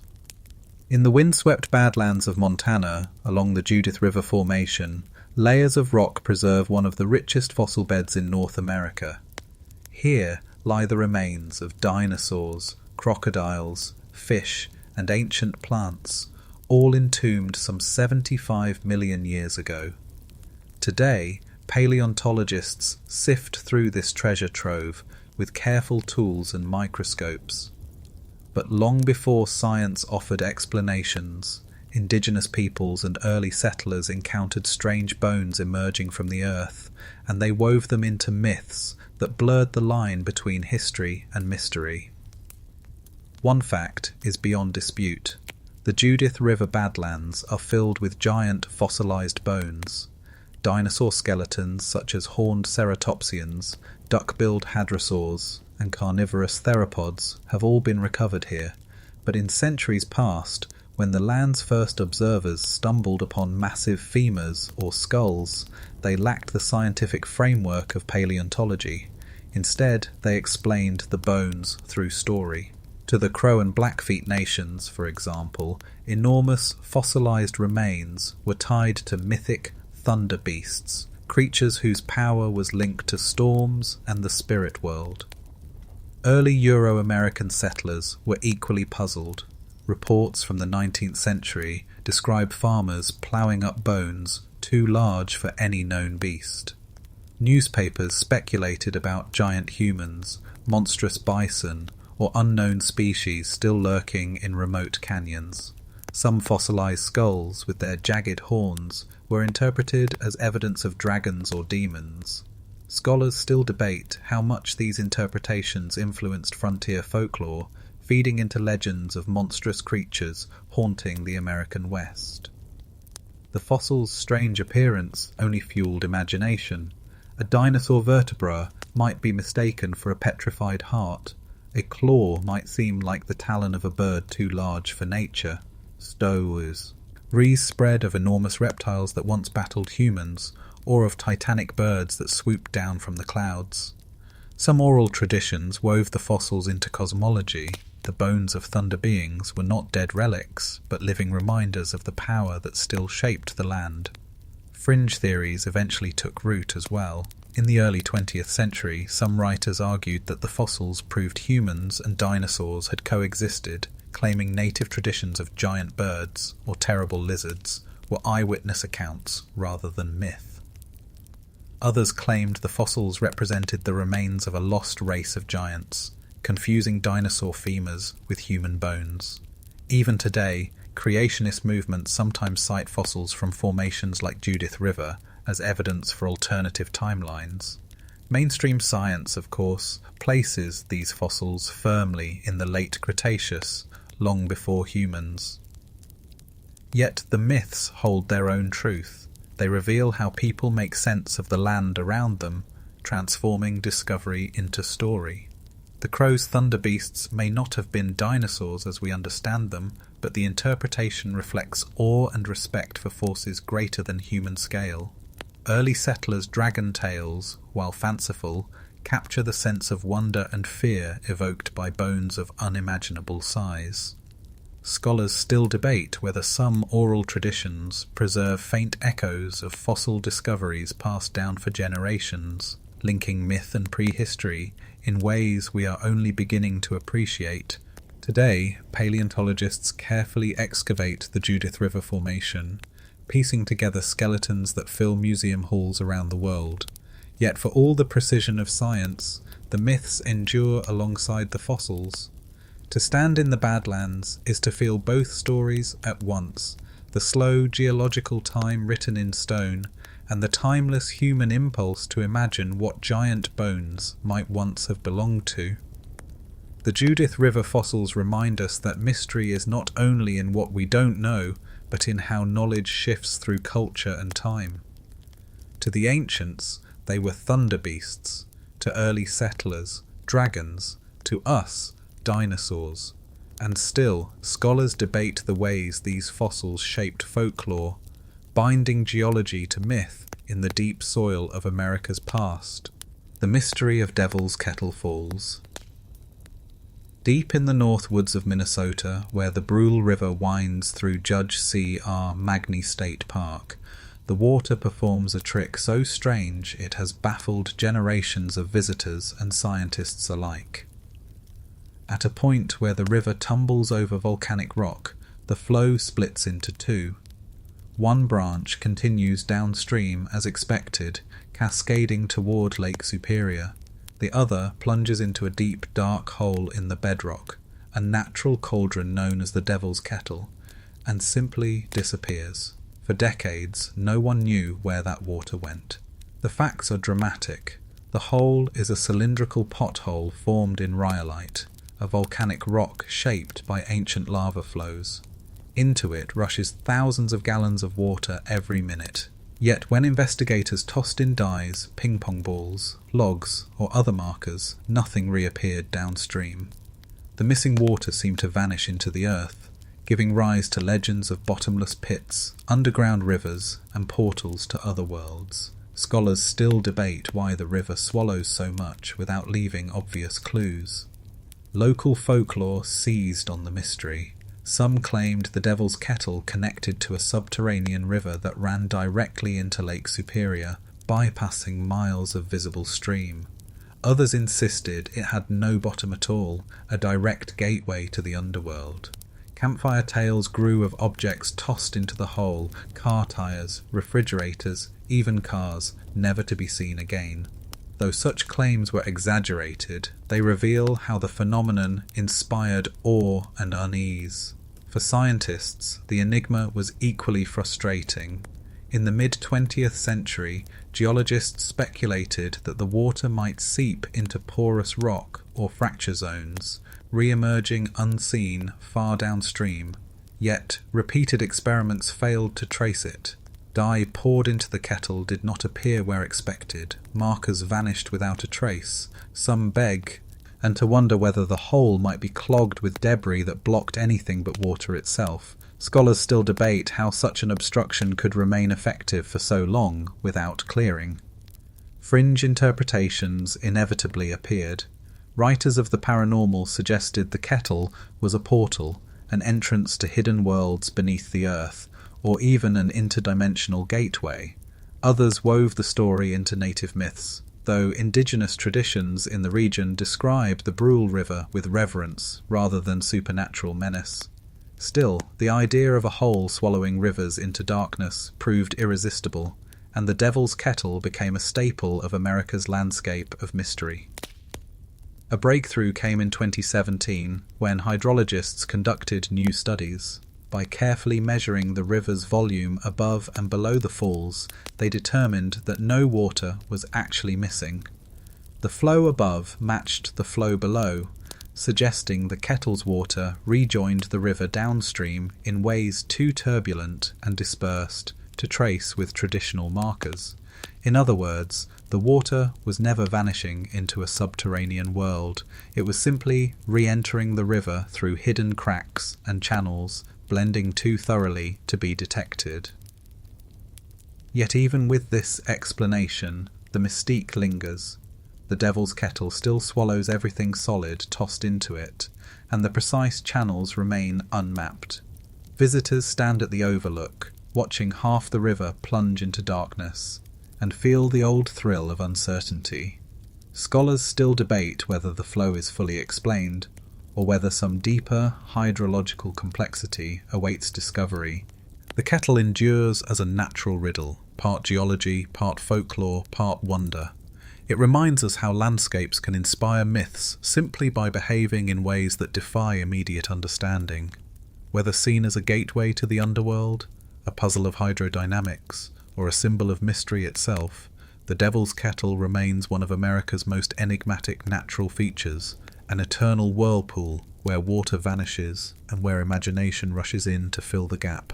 The Wendigo legends. In the frozen forests of the far north, among the Algonquin-speaking peoples of Canada and the northern United States, stories whisper of a creature both terrifying and tragic. The Wendigo is said to be a spirit of hunger, a monstrous being that stalks the woods in winter, gaunt and skeletal, with glowing eyes and a heart of ice. In some tales, it towers above the trees, lips torn and bleeding. In others it appears as a twisted human, consumed by an insatiable appetite. What unites the legends is its hunger for flesh, a craving that can never be satisfied. The solid facts lie in cultural memory. Among the Cree, Ojibwa, and other Algonquin peoples, Wendigo stories served as warnings during long, brutal winters when food grew scarce. They taught communities the dangers of greed, cannibalism, and breaking social bonds. To be overtaken by the Wendigo was to lose humanity itself, to transform into a being driven only by hunger. Oral traditions describe hunters who wandered too far, families who turned against one another, and the chilling lesson that survival without compassion is no survival at all. Yet the Wendigo was more than a metaphor. Some communities spoke of actual encounters, of hunters glimpsing tall figures in the snow, their breath like smoke, their footprints impossibly large. In the 19th and early 20th centuries, European settlers recorded native accounts of Wendigo hunts, in which suspected victims of the spirit were pursued or executed to protect the community.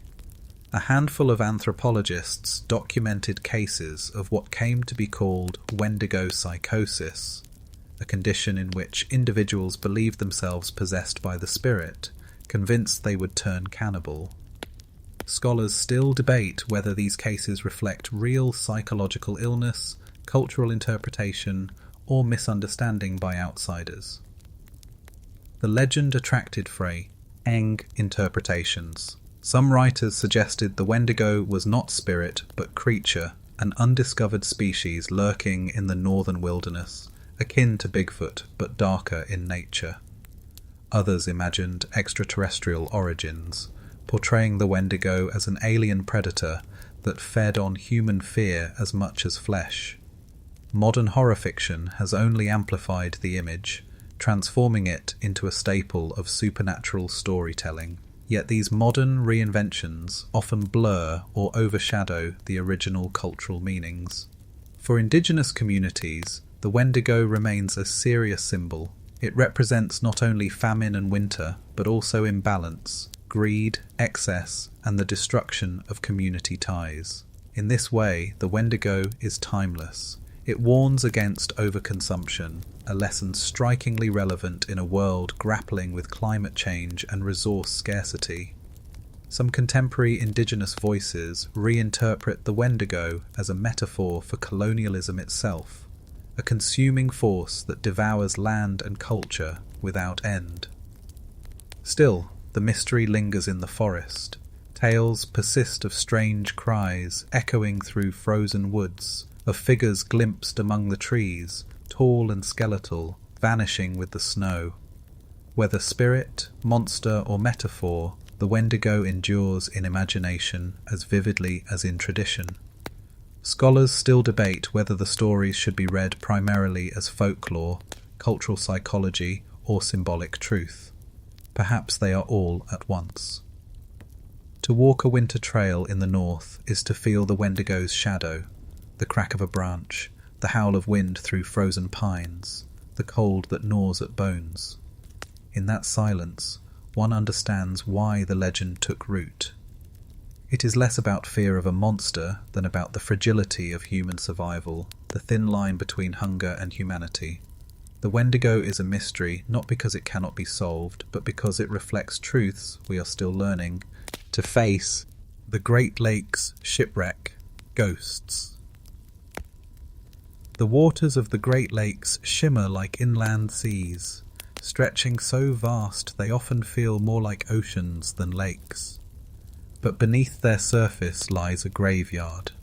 Over 6,000 shipwrecks are estimated to rest on their beds, the remains of vessels claimed by storms, fog, and ice. Some wrecks are well documented, their stories written in logbooks and newspapers. Others, however, seem to have vanished without explanation. Ships that left port and were never seen again, their fates cloaked in mystery.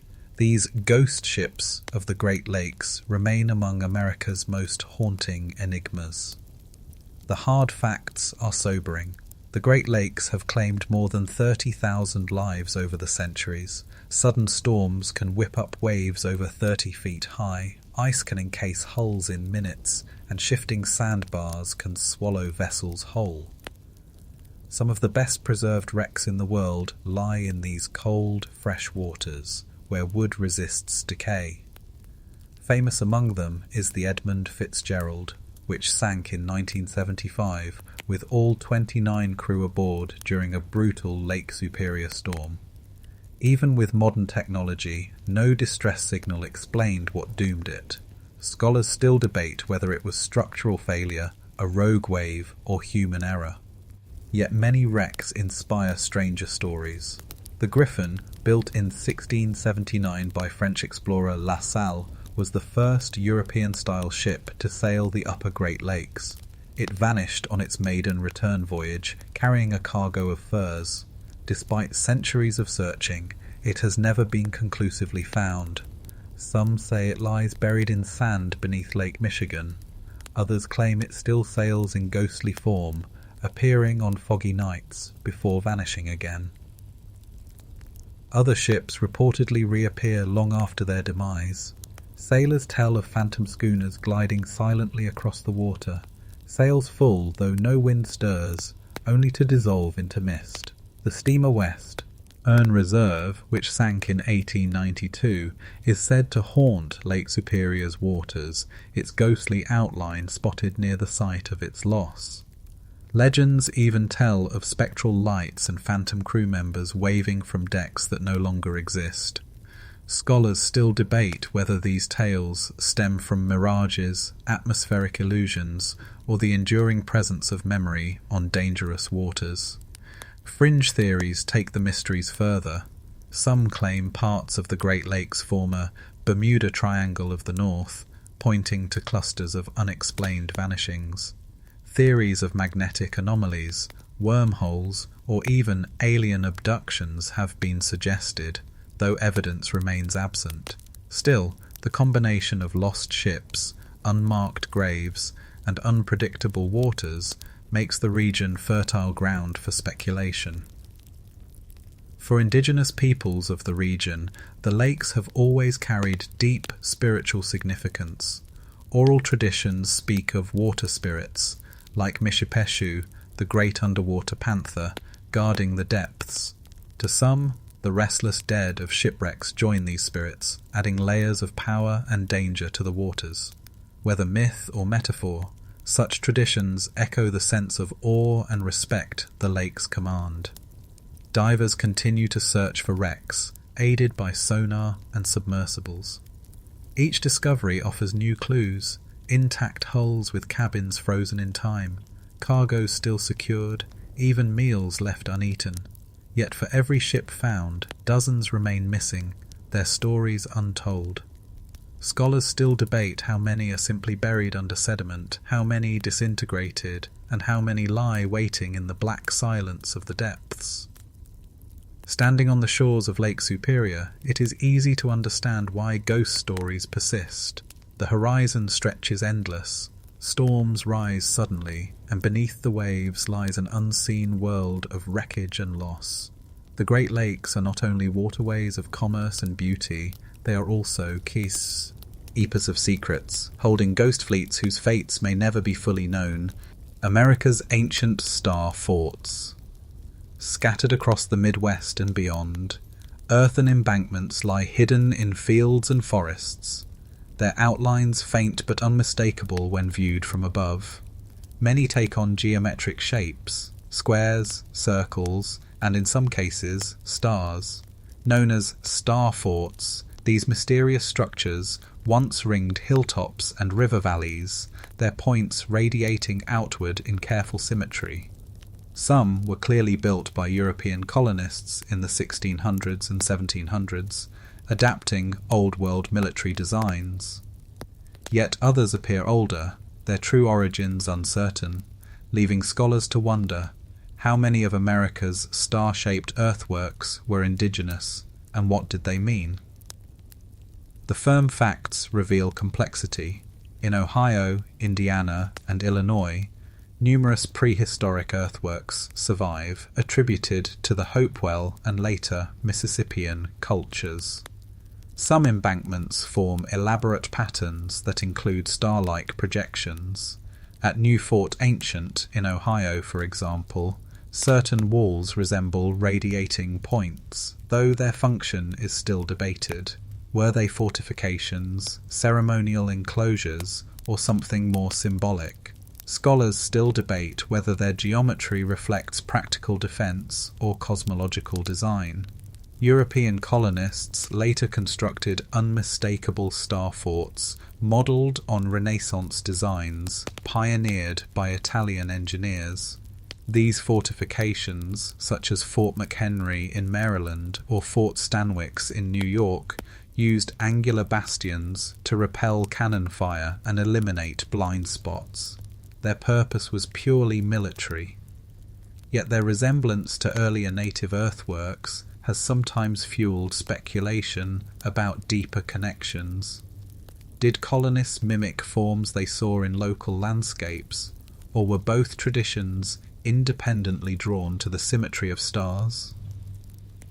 Fringe theories push the question further. Some enthusiasts argue that America's prehistoric star forts were never military at all but astronomical observatories or energy centres. They point to alignments with solstices, lunar standstills, and river courses, claiming these earthworks functioned as vast calendars or maps of the heavens. A few even suggest the designs encode knowledge from lost civilizations or extraterrestrial visitors, linking them to global patterns of sacred geometry. While evidence for such claims remains thin, the sheer precision of certain earthworks invites curiosity. Archaeological digs at native star-shaped embankments reveal little in the way of warfare. No burned palisades, no masses of weaponry. Instead, artifacts often suggest ceremonial activity, pipes, beads, and fragments of pottery. This supports the idea that star forts may have been gathering places rather than defensive strongholds. Scholars still debate whether the fort label is misleading, imposed by early European settlers who assumed all walls must be martial. One enduring puzzle lies in how these massive shapes were built. Constructed by hand, basket load by basket load, the earthworks required immense communal labour. Aligning points and angles over acres of ground suggests both mathematical skill and astronomical observation. The very act of construction may have been as important as the finished form, binding communities together in shared purpose. Today, aerial photography and satellite imaging reveal star-like shapes invisible from the ground. What appear as irregular ridges or farm fields suddenly emerge as precise geometric patterns when viewed from above. This perspective shift has only deepened the mystery. How could ancient builders, without access to aerial views, create forms so symmetrical and expansive? Visiting one of these sites, the star shape is not always obvious. Walking along an earthen wall, you see only a rise of soil covered in grass and trees. But from the air, or in imagination, the design blossoms into focus, points radiating like a cosmic diagram carved into the earth. Whether fortress, temple, or map of the heavens, the effect is profound. Scholars still debate whether America's ancient star forts represent defensive experiments, ceremonial landscapes, or messages written to the cosmos. What endures is their geometry. Stars inscribed not in the sky, but in the soil, connecting earth and heaven in ways that remain enigmatic centuries after their builders walked away. Mystery of the Blythe Geoglyphs. On the desert floor of California's lower Colorado River Valley, vast figures lie etched into the ground. Lines, spirals, and human shapes so immense they can only be grasped from the air. These are the Blythe Geoglyphs, among the largest and least understood ground art traditions in North America.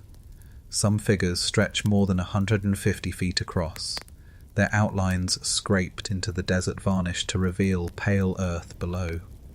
Silent, enduring, and strangely familiar, they evoke the Nazca lines of Peru, yet their origins are firmly rooted in the American Southwest. What we know for certain is that the geoglyphs are ancient. Radiocarbon dating of surrounding artifacts suggests they may be at least 1,000 years old, though some could be far older. Indigenous tribes of the region, including the Quechan, Mojave, and other groups of the lower Colorado River, regard the figures as sacred. Oral traditions describe creation stories, spirit beings, and cosmological maps tied to the desert landscape. Some elders identify specific geoglyphs as depictions of Mastamho, a culture hero who shaped the world and guided humanity. Scholars still debate whether each figure can be linked to myth, ceremony, or territorial claims. The geoglyphs themselves vary in form.